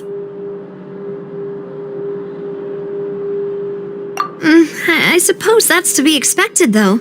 If a single conversation's all that's needed to find them out, then my father wouldn't have needed to investigate the case for so many years. Anyway, even though we didn't make a breakthrough, let's still compile what we were able to find. But where should we start? You're right! Flora mentioned that Callus probably only ended up with the gun because of circumstance. That makes sense. According to Jacques' family members, he already told them that he had been discovered and that he had no choice before he left home that day.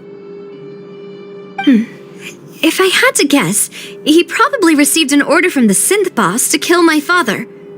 Had he refused, he and his family's lives would have been forfeit. So, Jacques fired the first shot?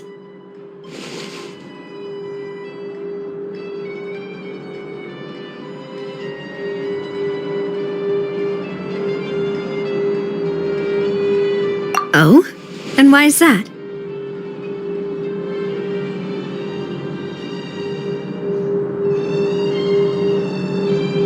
Ooh, that's a good point. Jacques probably already knew that he was just being used as a tool for murder. And once he had completed his mission, he'd be of no more use to his boss. So, what would make more sense from his perspective would be to turn his back on the order and seek protection from my father. Makes sense. But without evidence, that's still just a theory. Besides Jacques, the attack from the Gardamex has been bothering me quite a bit as well. It's obvious that our enemy has become more antsy after the secret of the primordial seawater was revealed. Do you think he knew, even then, that we'd follow this lead to the end? Given everything that's happened since, it's quite possible. But who among the 3 suspects would have the ability to control privately owned Gardamex? Uncle Marcel? My father did really trust him. And they worked together on a large number of projects. Maybe that's how he got to know Jacques. And with funds from the Confrérie, he could also afford a large number of Gardamex. It's still really hard for me to imagine, though. After all, Uncle Marcel has been around since I was just a child. Also, wouldn't this mean he has been spending a whole lot of mora and energy to fight his own synth business?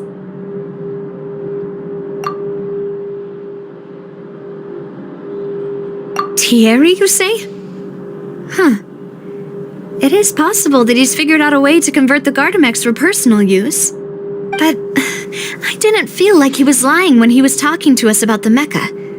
I also don't think he'd be able to keep that kind of tampering under wraps. Yeah, had he actually tampered with the mecha, we'd be able to prove it with a simple check of the guard's inventory. If the mecha were taken from the guards, it should be pretty easy to find out when and how that happened. Florent? It is true that he was closest to my father, and thus had the best chance of learning about his dealings with Jacques.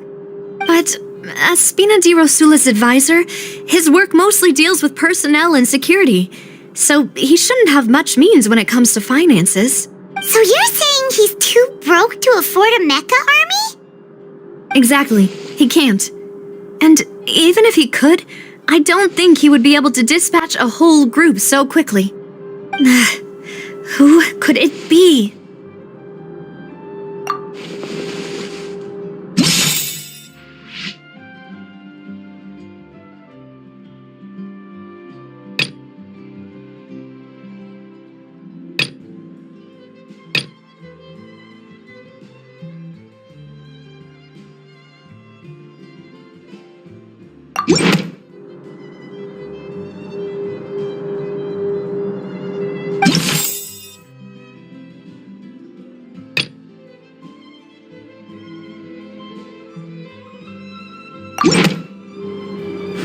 You know, if you think everything through, Uncle Marcel is indeed the most suspicious of them all. Could we be missing other suspects? Malus didn't know about the people turning into water thing when he narrowed it down to these three, did he? Malus has always been very reliable, and his judgment of others' trustworthiness has been fair and well considered. When he laid out his case for the three, the rationale he gave me made a lot of sense as well. The suspect is knowledgeable about the Spina's internal affairs, has the means to dispatch Mecha to assassinate us, and possesses significant intellect and foresight. Even if I don't want to believe it, I'm starting to see how things could all tie back to Uncle Marcel. Well, we still have another trump card on top of all the theorizing and speculating.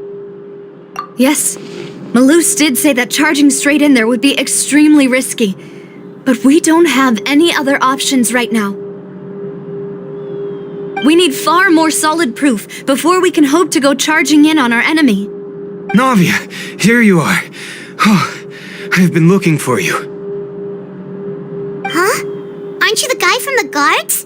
Did something happen? Yeah. News came from Irenaeus just after you left. We've got another trial on our hands. Wasn't that place built specifically for holding trials? What's so newsworthy about this one? I know. But they said the person they're putting on trial is a Fatui harbinger called Tartaglia. What? Is that someone you know? Yeah, we know him. Maybe even a little too well.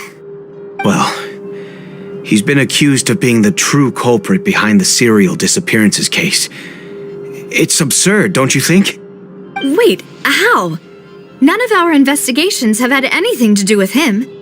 That's what I thought was strange about it, so I came to tell you the news right away. If the charge against him stands, then it'll be next to impossible to get the guards to support any of our planned investigations. Right, because they'll think they've already found the culprit. Yeah, and it'll be a lot harder then to clear Mr. Callus's name. I understand. Well, partner, what do you think we should do? We still haven't found any conclusive evidence. Huh? Split up? What do you mean?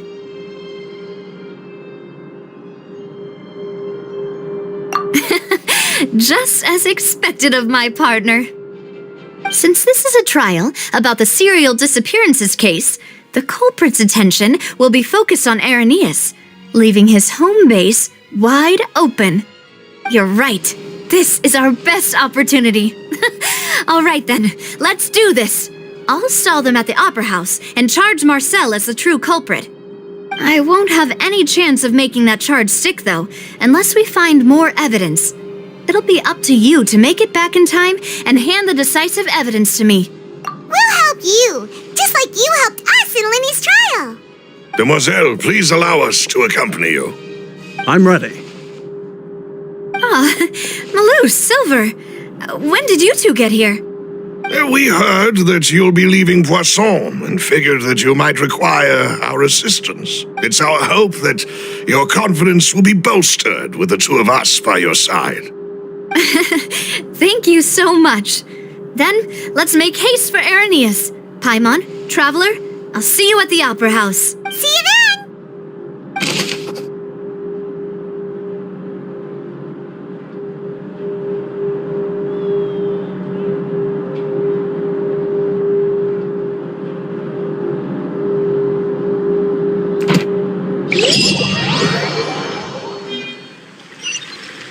Now that Navia has set out for Irenaeus, we should also get going. The location has already been marked on the map, so let's head over.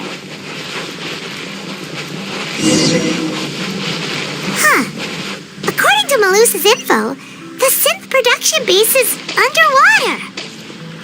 Let's go and try to find the entrance.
leads to the synth production base. It sure doesn't seem out of the ordinary at all.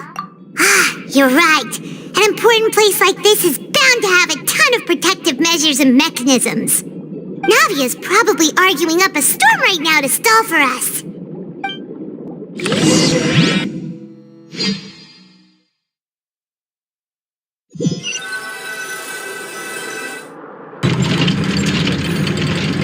It would appear that I must repeat my question again, Mr. Tartaglia.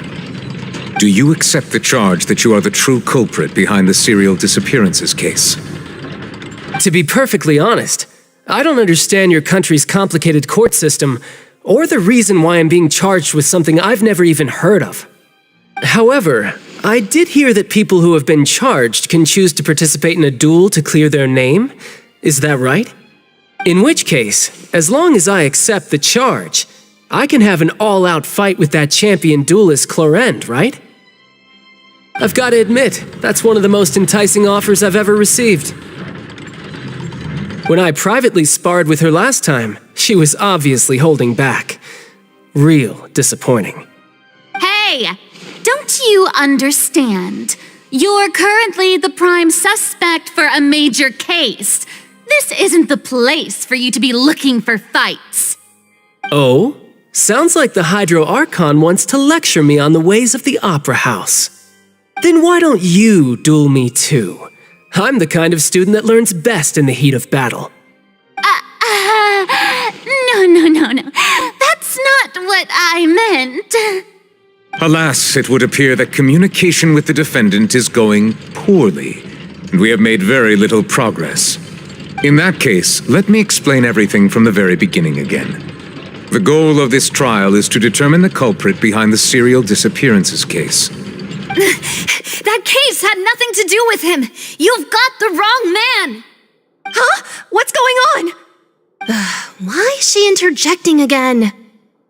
I told you it couldn't be one of the Fatui harbingers. Miss Navia, this is the second time you've interrupted the court proceedings. I only tolerated your behavior last time because you were able to provide the court with a key eyewitness. But that was an exception rather than standard court protocol.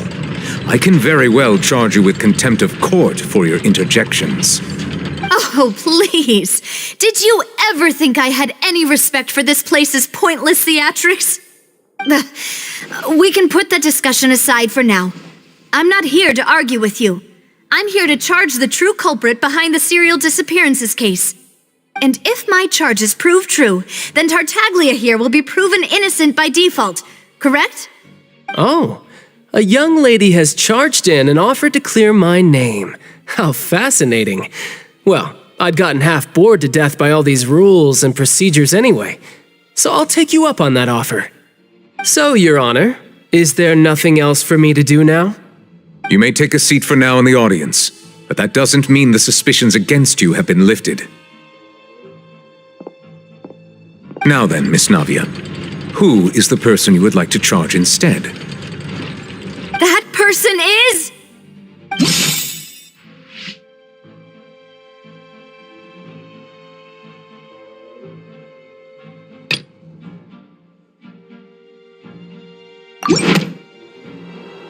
Marcel, the head of Confrérie of Cabrières! Huh? What confrérie? Never heard of them in my life. I've heard of them, but weren't they Spina di Rosula's sister organization? Oh, is this going to be a friends to enemies type situation? Please let me remind you, Miss Navia, that charging someone is an incredibly serious matter. Committing to the charge also means taking on the legal responsibilities associated with it. And if the charge fails, depending on the circumstances, you may also be charged with the crime of making a false accusation. Knowing this, do you still wish to charge this man? Yes, I do. In that case, I declare the charge to be valid. Miss Navia and attorneys, please take your places on the court. Members of the guards, please contact Mr. Marcel right away so that he may stand trial.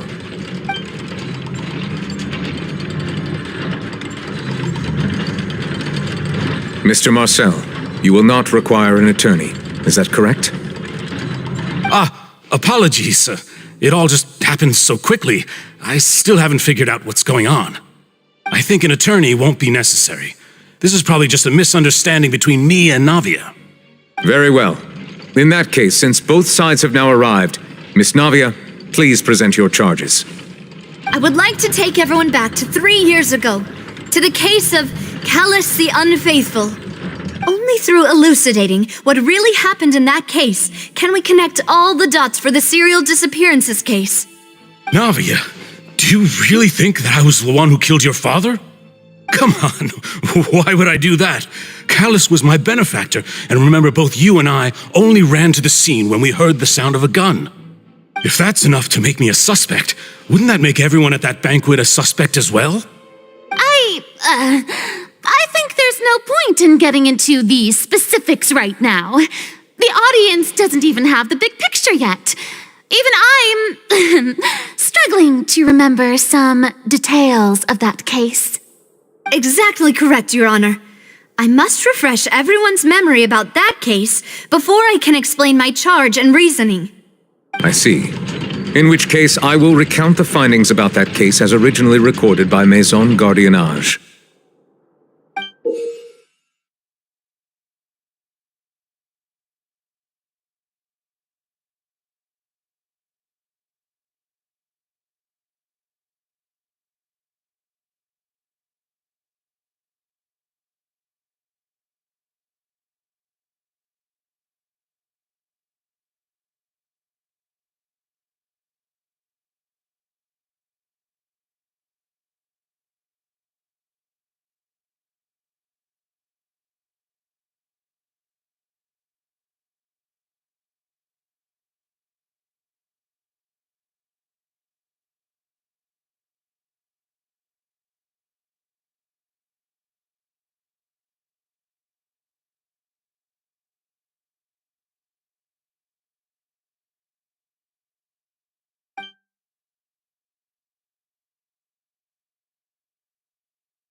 On the day of the murder, Spina di Rosula hosted a large banquet in a countryside estate owned by the Confrérie of Cabrières.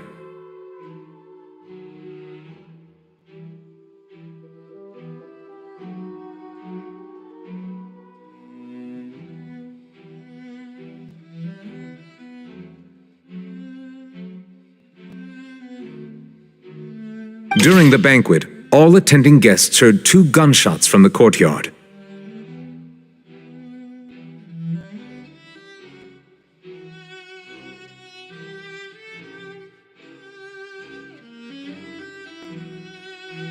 When the guests arrived at the scene, they found the primary suspect, Callus, holding a gun, while his acquaintance, Jacques, lay dead from a gunshot wound. The guards' investigation did not recover any other firearms from the scene. As a result, they concluded that the suspect's first shot must have missed, while the second must have taken Jacques' life. The suspect did not dispute this conclusion, and also declined to defend himself in court. Instead, he chose to prove his innocence through a duel.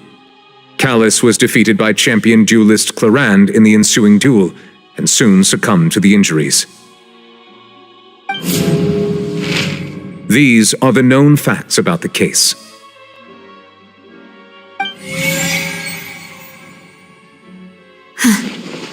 The one with the motive to kill was Jacques, not my father.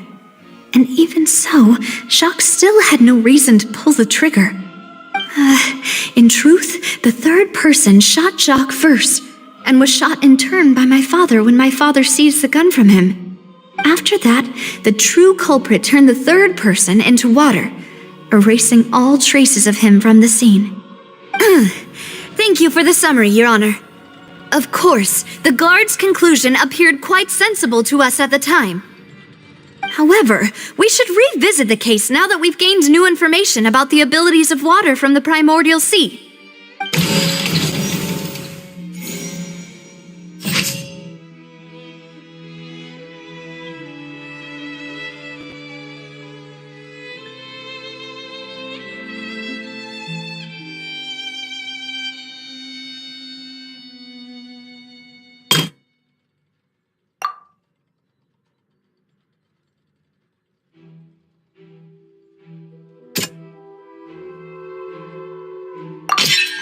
testimony of the victim's family confirms that Jacques had thoughts of assassinating Callus when he set out for the banquet. However, in the end, he reconsidered and instead shared everything with Callus, hoping to seek the latter's protection. Unfortunately for Jacques, the true culprit had already considered this possibility and had sent out another assassin.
This assassin first shot Jacques, then turned to shoot Callus, only for Callus to wrestle the gun from him and kill him instead.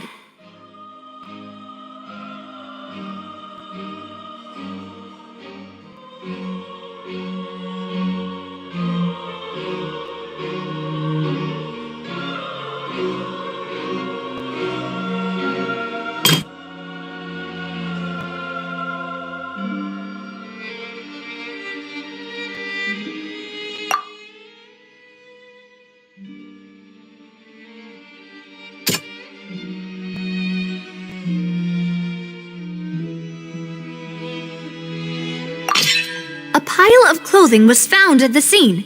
The guards once believed they were used by Jacques as a costume to disguise himself. But now it is clear that the clothes were proof that there was a third person at the scene, and that they were turned into water after committing the murder. Since it was raining that day, the culprit was confident that they could use the rain to wash away all traces of their dissolved accomplice. Realizing this, the true culprit caused the hired assassin to dissolve into water, leading everyone to believe Callus was responsible for Jacques' murder. This is the true version of events.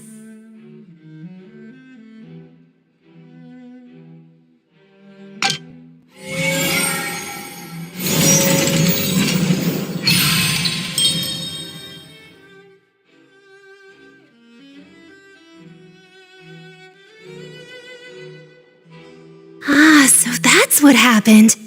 Wait, you're telling me something as dangerous as water from the primordial sea has been used for all these years? What a great theory. It also explains Callus's and Jacques' respective motives. I guess they didn't shoot each other after all. Mr. Marcel, you are the one being charged with the crime. You should provide a rebuttal if you wish to prove your innocence. But I think I agree with everything Navia just said. In fact, there was nothing in her speech that directly implicated me. Then, may I ask some questions? In my opinion, we primarily need to determine two things. One, do you have the evidence to back up your claims? I'm afraid not. At least not at this very moment. Boo! If you don't have any evidence, you should just go home! I may not have the evidence with me, but I know where I could go to collect it. If we look up the deserted clothes against a record of people who went missing around the same time, we should be able to find a match. Considering the serial disappearances case, the guards probably kept careful records of all missing persons from around that time, regardless of age or gender. That makes sense to me. Monsieur Neuvillette, I would consider this to be a reasonable investigative direction.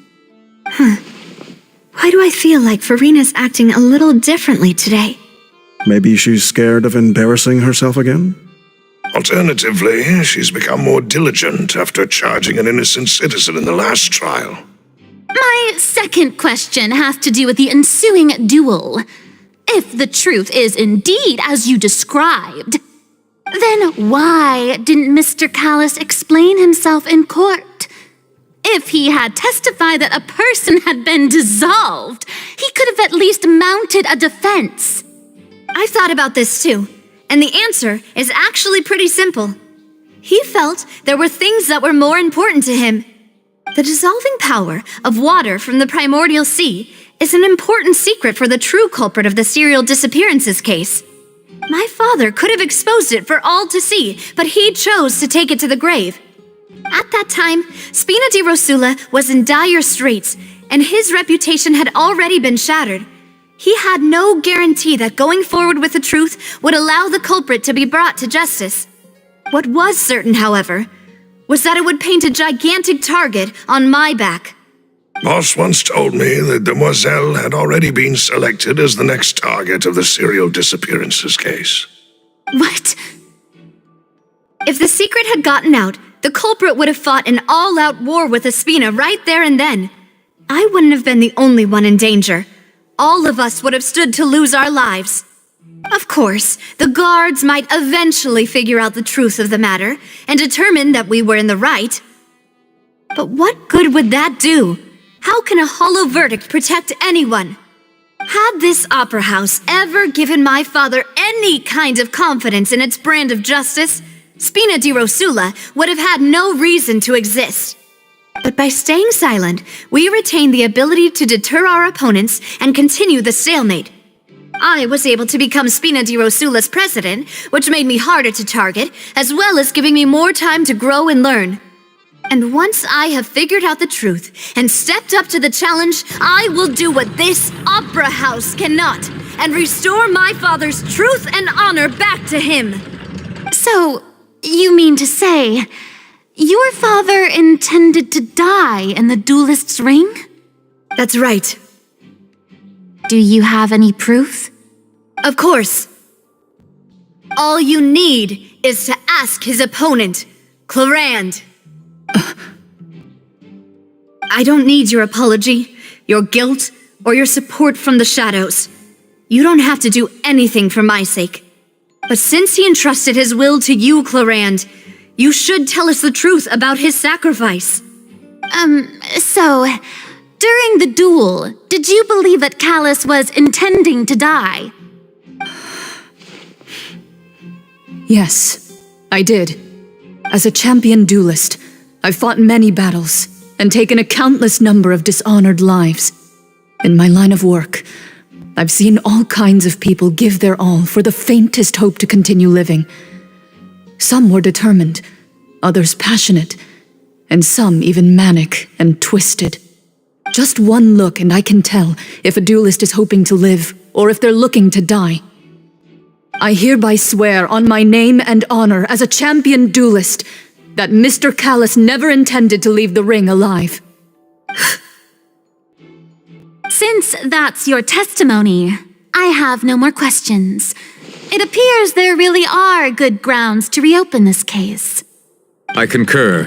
However, Miss Navia, you still have not explained the link between your father's case and the serial disappearances case. Right? What she said was fascinating, but kind of beside the point. Wait, weren't they just talking about the serial disappearances case? Of course, Your Honor. The two cases are connected via a matter of timing. In my father's case, the culprit intended to kill both Jacques and Callis.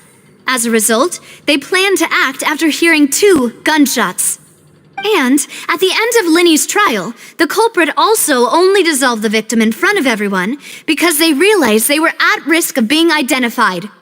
The culprit could only time their actions so precisely if they were already at the scene. Coincidentally, Marcel attended both the banquet and the trial. So that's why you suspected me. Even after hearing your reasoning, I still can't help but find it a little preposterous. I'm used to it, though. You've always been an impulsive and sentimental child, Navia. It's one of your most endearing traits. No need to appeal to pathos. I won't try to refute your points one by one, but even if everything you just said was true, can you prove that I was the only person present at both events? On top of that, does a person have to be physically present to control the timing? Can't someone remotely monitor the place? I don't know what she can say to that. I know that even with that, you might still think you can reduce the list of suspects with some further investigations until I'm the only one left on the list. Alas, who won't feel at least a little hurt by an accusation of murder from a girl you see as your own daughter?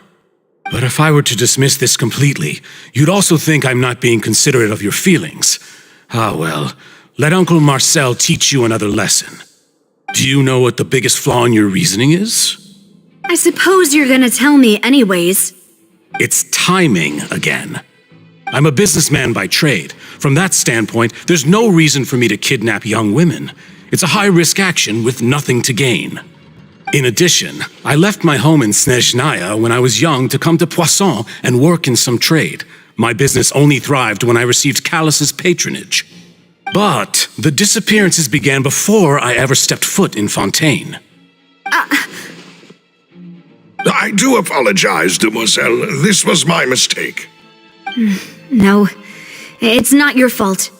I'm sure he had come prepared. Is there anything else you'd like to say? Would you like to check the date of my first business license against the first known case of the serial disappearances? You can also take a look at my border entry records, or ask my friends and family when I left Snezhnaya for the first time. Could those records and testimonies do something to appease the unspeakable anguish in your heart? Seems like she got the wrong guy. At this rate, Navia will be convicted for falsely accusing him. I think you've done a superb job of dissecting your father's feelings as he neared the end of his life. But aren't you going against all of his wishes and expectations right now? He wished for you to become more rational, collected, and conscientious, instead of dwelling only on your own feelings. Once you've learned to be more considerate of others' feelings, and to stop rushing headlong into things, you'd have met most of his expectations. This isn't just about me, and it never has been. The biggest difference between me and the rest of the victims is that I still have the ability to search for the truth, while that same agency has long been taken from them. The people whose families were destroyed by synth abuse, the people who lost their loved ones to the serial disappearances, and the people who suffered tragic ends due to their sense of justice. Many people's images are flashing before my eyes. I'm sure some are coming to those of you in the audience as well. And whose image do you see, Marcel? Is it a man named Vacher? Oh, so you do know that name. I'm merely surprised you'd suddenly say the name of someone I've never even heard of. I was waiting for you to say that.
Settle down.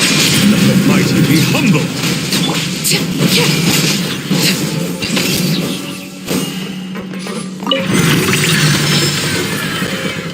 Whoa! The floor is going up!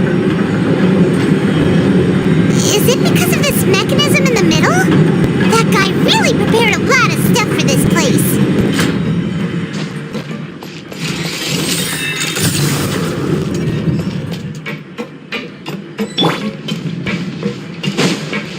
Paimon thinks we need to go up, but Paimon doesn't see a way.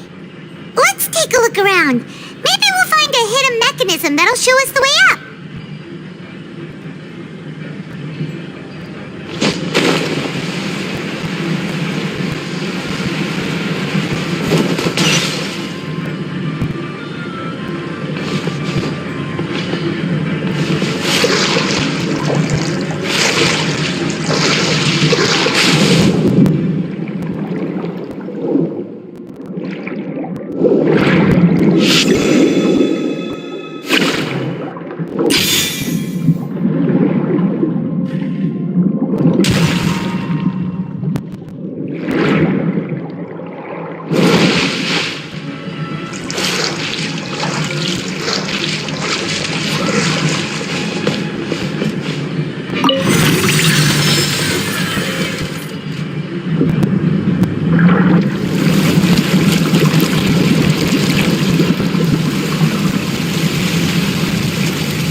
It's rising! Now we can swim to the top! But this is still a ways away from where we need to go.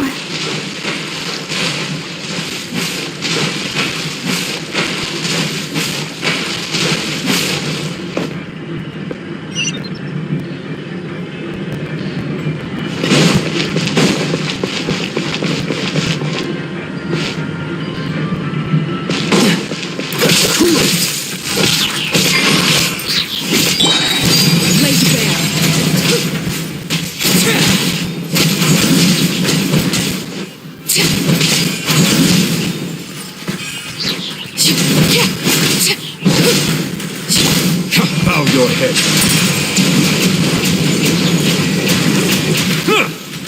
Oh, so sorry. Transfixed.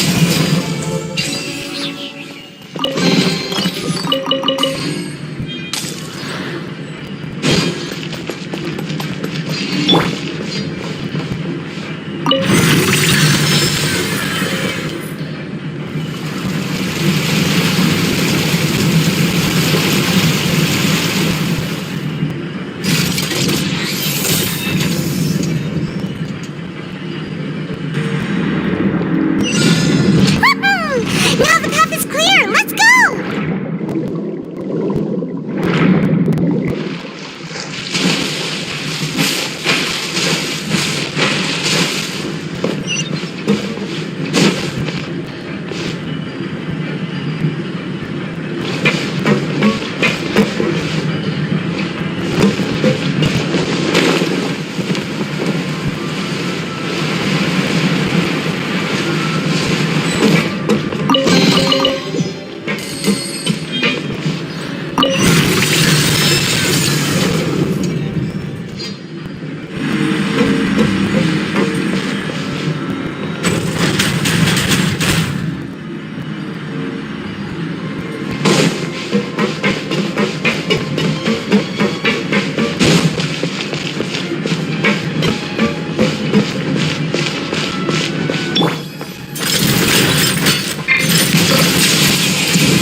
An oversight on my part. Freeze! To ashes! Overruled!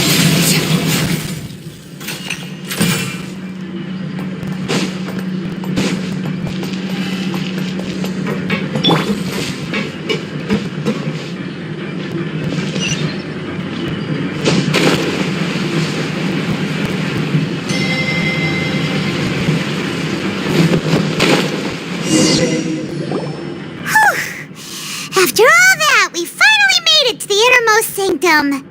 Though, as expected, the mastermind isn't here.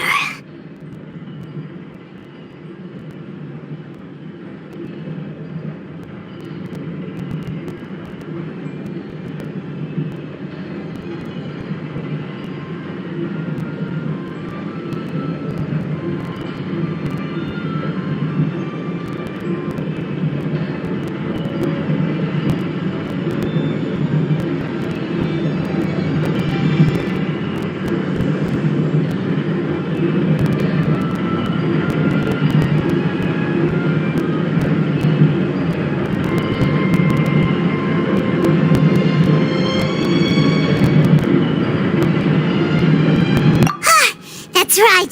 Then let's hurry up and find some evidence so we can get back to the Opera House and help Navia.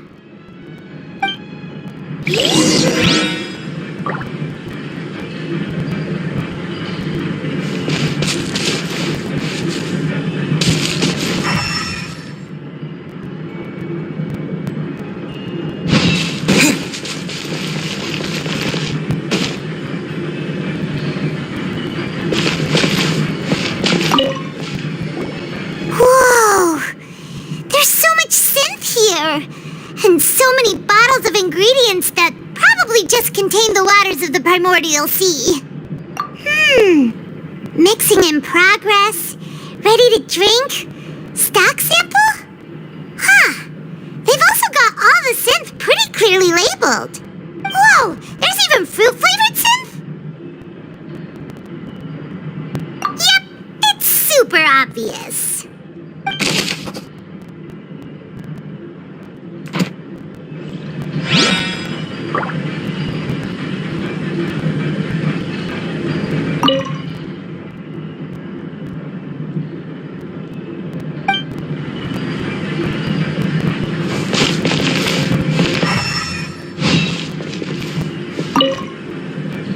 What's this over here? Looks like some kind of place for research. Experiment number 16 aims to verify Jacob Ingold's research conclusions on the primordial sea and use his theory as a foundation to achieve a breakthrough. The experiment was a failure. No individual managed to resurface from the water from the primordial sea. Female specimens 22, 23, and 24 were dissolved. Sorry, Traveler. Paimon will try her best. It's just that Paimon's never read something so scary before. How can someone write something that terrible in such a matter-of-fact tone? You read the rest. Paimon's too scared to keep going.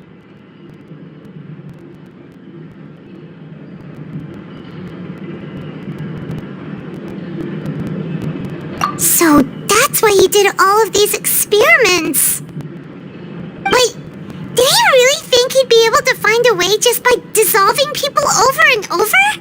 That's just insane! Huh? Isn't that the name you heard by the fountain? Paimon thought he was an eyewitness in the serial disappearances case. Ah, you mean Vache is the one who did all of these... experiments? So that's it! Vache was no victim, but personally took his lover and... No, that's not it either! If that's the case, why would he want people to resurface from the water? In any case, Paimon will write it all down.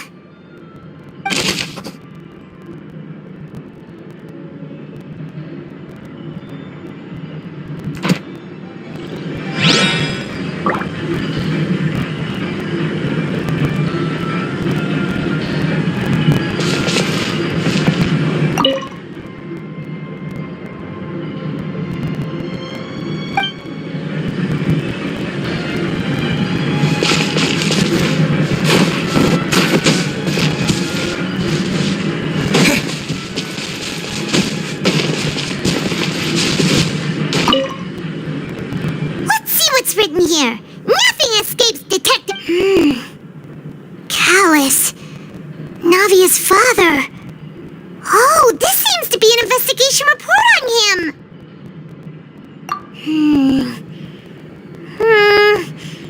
Yep, it's about finding someone to assassinate Jacques and Callus because of a lack of confidence that Jacques himself would go through with it. This should prove the existence of the third person, right?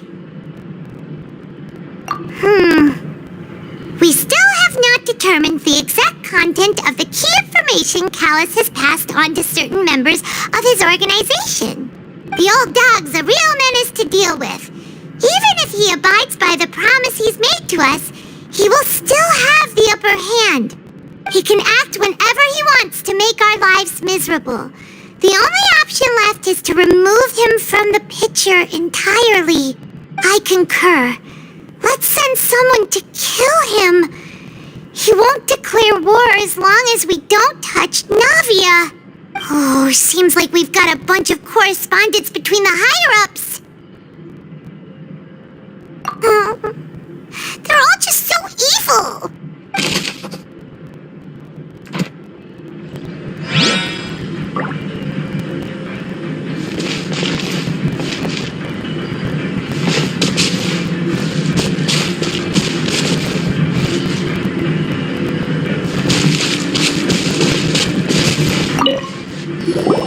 What's all this? Aw, it's a bunch of really cute things. Pink accessories, a hair tie, a necklace, even a makeup box. Oh, Paimon sees it too, but why are all these cute things labeled with different girls' names? Huh? You mean the girls from the serial disappearances? They were brought here? And then they were turned into water. And all the boxes of things. These names. That means... Oh, this is terrible.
Here, and it's full of water.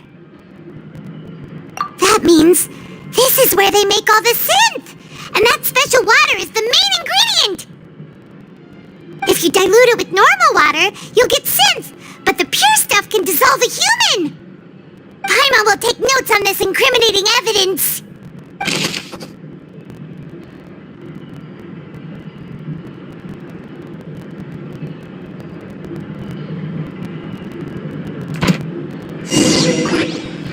We've looked at almost everything here, and it seems like our theories were spot on. But... yeah, we haven't found anything that reveals his true identity. No wonder even Nervalette wasn't able to find anything. Whoever it is probably destroyed everything to do with that name a long time ago. That way, even if we bring all this back to the opera, we won't be able to identify the true culprit. Sure thing. Paimon won't admit defeat to this guy either.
carefully.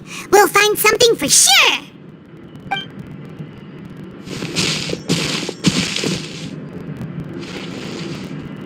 Ugh. Nothing at all. And Paimon can't even find snacks either. Whoa, really? Let Paimon see.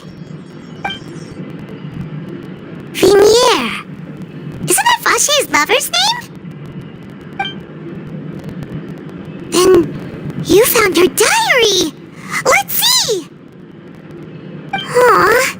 It's just a normal diary chronicling their love story. She was so sweet, too. Oh, Paimon so many! A whole page's worth!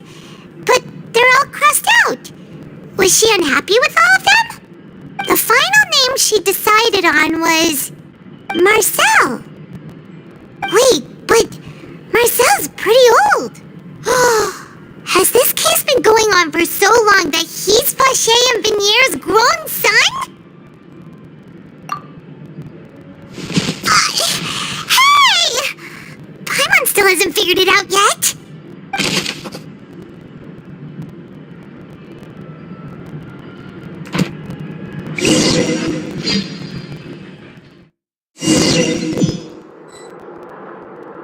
And whose image do you see, Marcel? Is it a man named Vache? Oh, so you do know that name. I'm merely surprised you'd suddenly say the name of someone I've never even heard of. I was waiting for you to say that. Navia! We're back! As expected of my partner. I just knew you'd return in the nick of time. Just how often do you intend to flout the rules of this court? It's all right, Monsieur Nervalette. Given their confidence, I expect they've found the crucial evidence.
But the truth of it, Marcel, is that you've always been Vache. Huh? We've investigated your lair. We already know everything. After your lover, Vinier, was dissolved, you kept abducting young women to experiment on the hopes of bringing her back to you. You even created Marcel as a new identity and destroyed all records of your past as Vache. So that's it. Even the villains in opera performances rarely go that far.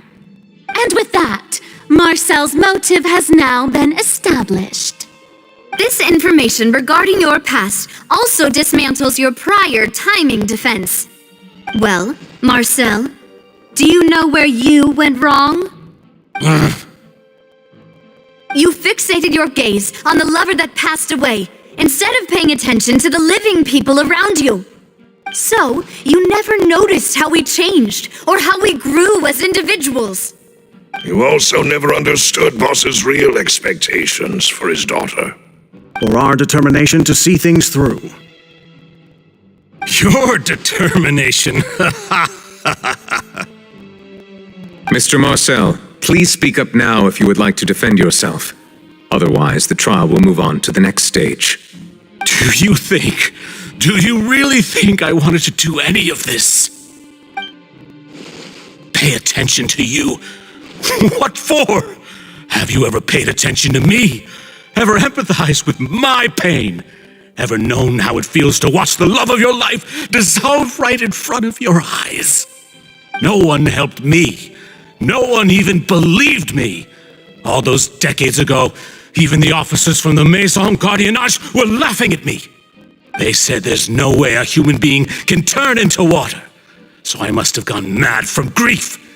Vigniere's death was brushed away by all of you as if it didn't matter at all. Well, now you know, don't you? Ha! Well, it's too late now. All those who were dissolved are gone forever. You only have yourselves to blame. You set up this ornate opera house in pursuit of your so-called justice, your beloved drama, while turning a blind eye to the suffering of the people. Vigniere is dead. We promised each other that we would always be together. Wherever she goes, I will follow. But I'm not from this blasted place, so I can't be dissolved, no matter what I do. Hey, is that water from the primordial sea that he's drinking? I can't dissolve! Can't dissolve! Can't dissolve! Do you all see? I can't go! I can't follow! So if I can't go where she is, what choice do I have but to try to bring her back? I did all of that, and in the end, that accursed Callus still got the better of me. I spent my entire life living on pins and needles, only to get stabbed by his idiot daughter at the very end. The suspect is exhibiting signs of mental distress. Guards, please restrain him. Don't touch me! Don't anybody come near me! I still need to save Vigniere. Our promise. We made a promise. Vigniere. Vigniere! Please, Vigniere, don't think badly of me. All I want to do is fulfill our promise. At this point, the verdict of this trial is clear. With Mr. Marcel's conviction, the charges against Mr. Tartaglia no longer have any basis. Fine by me. I was in a bad mood, but after a show like that, I'm actually feeling pretty good. Traveler, please submit all the evidence you have collected to the guards, so that I might review and summarize the truth behind the serial disappearances case. The man now known as Marcel was originally named Vacher and worked as an adventurer with his partner and lover Vigniere. During an underwater expedition, Vigniere accidentally came into contact with water from the primordial sea and was dissolved in front of Vacher as a result. Vacher learned of the primordial water's existence through the work of others and began to kidnap young women for research, with the goal of discovering a method to restore Vigniere back to life. To cover his tracks, he invented the new alias of Marcel and began to operate a business in Poisson. During the course of his research, Vacher discovered that a diluted concoction of water from the primordial sea can induce feelings of euphoria, and began to manufacture and market synth. However, as he accumulated wealth to fund his continued research and expanded the scope, he came into conflict with Spina di Rosula. After exchanging blows with Spina di Rosula for many years, Vacher decided to assassinate their president Callus at a banquet. Although the assassination did not go as Vacher expected, he was able to turn Callus into the murder suspect by dissolving the assassin he sent to the scene. And just recently, Vache attempted to frame Linny as the culprit of the serial disappearances case, using a similar method. However, his attempt to frame Linny failed, and the power of water from the primordial sea became public knowledge. This case also exposed enough of Vache's machinations that he was eventually successfully charged in court. Thus concludes the enigmatic history of the serial disappearances case, with the truth revealed to all.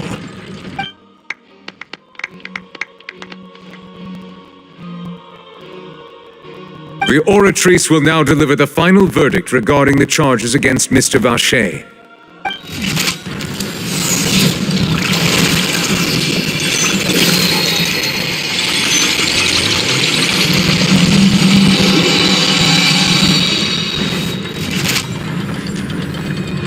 According to the judgment of the Oratrice Mécanique d'Analyse Cardinale, Mr. Vache is guilty. Guards! Take Vache away. Good. It's what he deserves.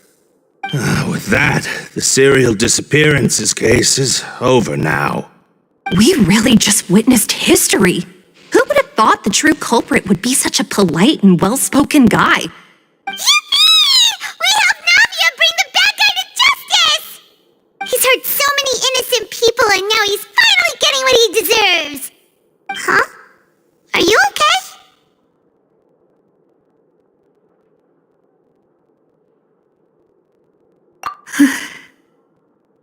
Demoiselle, you were absolutely brilliant. The day our late boss had always hoped for has finally come. You can rest easy now, knowing justice has been served. Yeah. It's finally over. It's all thanks to you guys. And my partner. See, Papa? Spina di Rosula's still doing well with me at the helm. Well now, hasn't this been a most delicious piece of drama? The villain has been caught, justice has been served, past wrongs have been righted, and it's a big ol' happy ending. Since it's been such a great show, I'll just let the false accusations against me slide. Either way, I've still got some business to attend to, so if you'll excuse me... Please wait just one moment, Mr. Tartaglia. What now? None of this has anything to do with me. According to court protocol, since this trial was initiated due to a charge against you, a verdict must also be made regarding the initial charge before the trial can conclude. Oh, come on. Is this really necessary? Haven't you already caught the real criminal? Isn't it time for side characters like me to exit stage left? Please respect the laws of Fontaine. This has always been the rule. All right, but this sure is a lot of hassle. All I need to do is stand over there, right? Let's just get this over with. Through evidence presented in the public trial that was just held, it has been established that Mr. Tartaglia has no direct connection to the serial disappearances case. The guilty party has been identified, and thus it is logical to suppose Mr. Tartaglia is innocent of the charges. We now turn to the Oratrice Mécanique d'Analyse Cardinale to render the final verdict on the charges.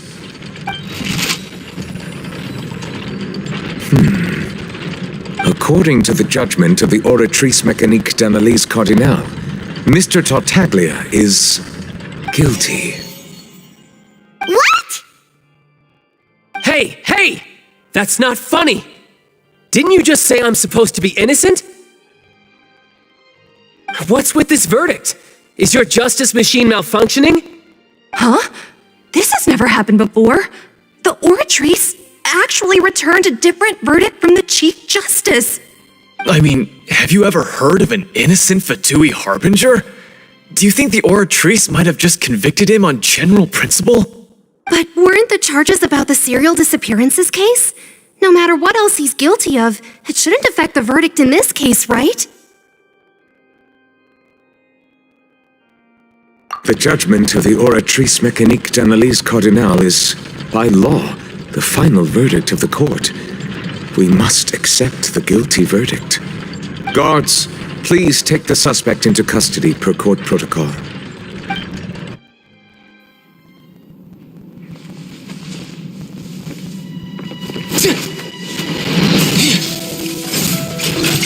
So this is how justice is done in Fontaine. What a joke. You've got your rules. Well, I've got mine too!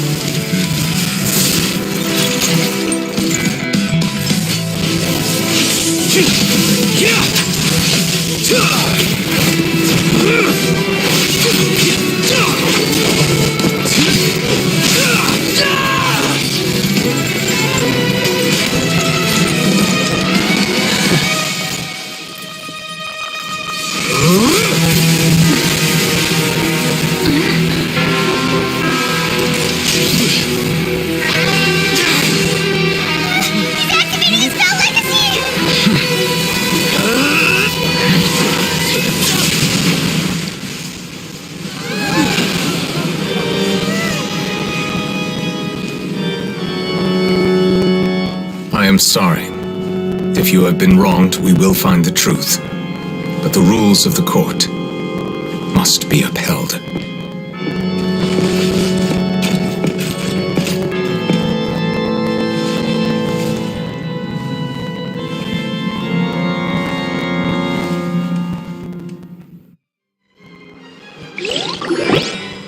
Hey, Monsieur Novelette, what's going on? Shouldn't they have been cleared already? Apologies. This is also the first time I've encountered such a situation. However, according to the rules established at the conception of Fontaine's court system, the Oratrice's judgment is the final verdict of the court. All I do is follow court procedure. As for why the Oratrice arrived at the conclusion it did, you should probably ask someone more knowledgeable than me.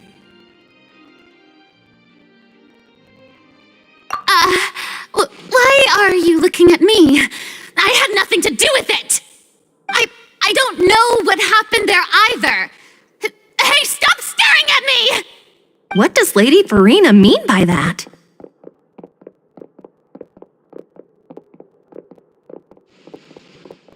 She says she has no idea either, but that's impossible.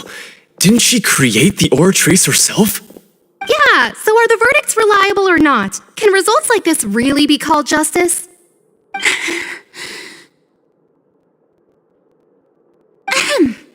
My dearest citizens, did you really think we'd allow an incorrect verdict to be handed out in this court? Did you really believe that the judgment could be mistaken or be the result of some sort of random mishap? Don't tell me you thought even I had been blindsided by the Oratrice's result. But the way she looked just now, it was pretty obvious she had no idea what was going on. However, given the state of things, I shall give you an explanation. Everything that just took place, including my supposed shock and bafflement, was a part of an elaborate performance, with every action meant to stir up drama and excitement. And, of course, for every performance there is a script. Everything has unfolded exactly as I expected from the very beginning. As the embodiment of the very concept of justice, the Oratrice shall never render an arbitrary judgment. If you thought Child had nothing to do with the serial disappearances case, it is only because you've been blinded by the superficial appearance of innocence. Everything he's done, not to mention the danger he poses, are beyond ordinary comprehension and completely unforgivable. All shall be revealed in time. You will come to understand my noble intentions, as well as the absolute correctness of the Oratrice's verdict.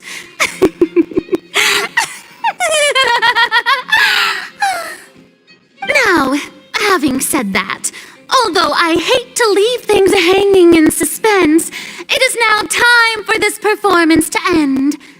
As the lead actress, I shall be the first to take my leave.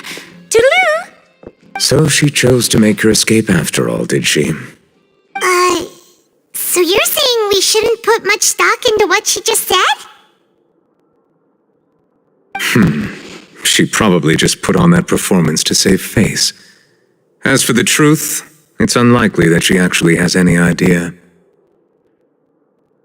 However, please be assured that I will continue to investigate this case in a personal capacity. Just as I promised, if the judgment has been incorrect, we will do our utmost to clear his name. All right. Even though we feel pretty badly for him, we'll take your word for it for now. After all, he's done plenty of bad stuff, so he should have known he'd go to prison someday, right?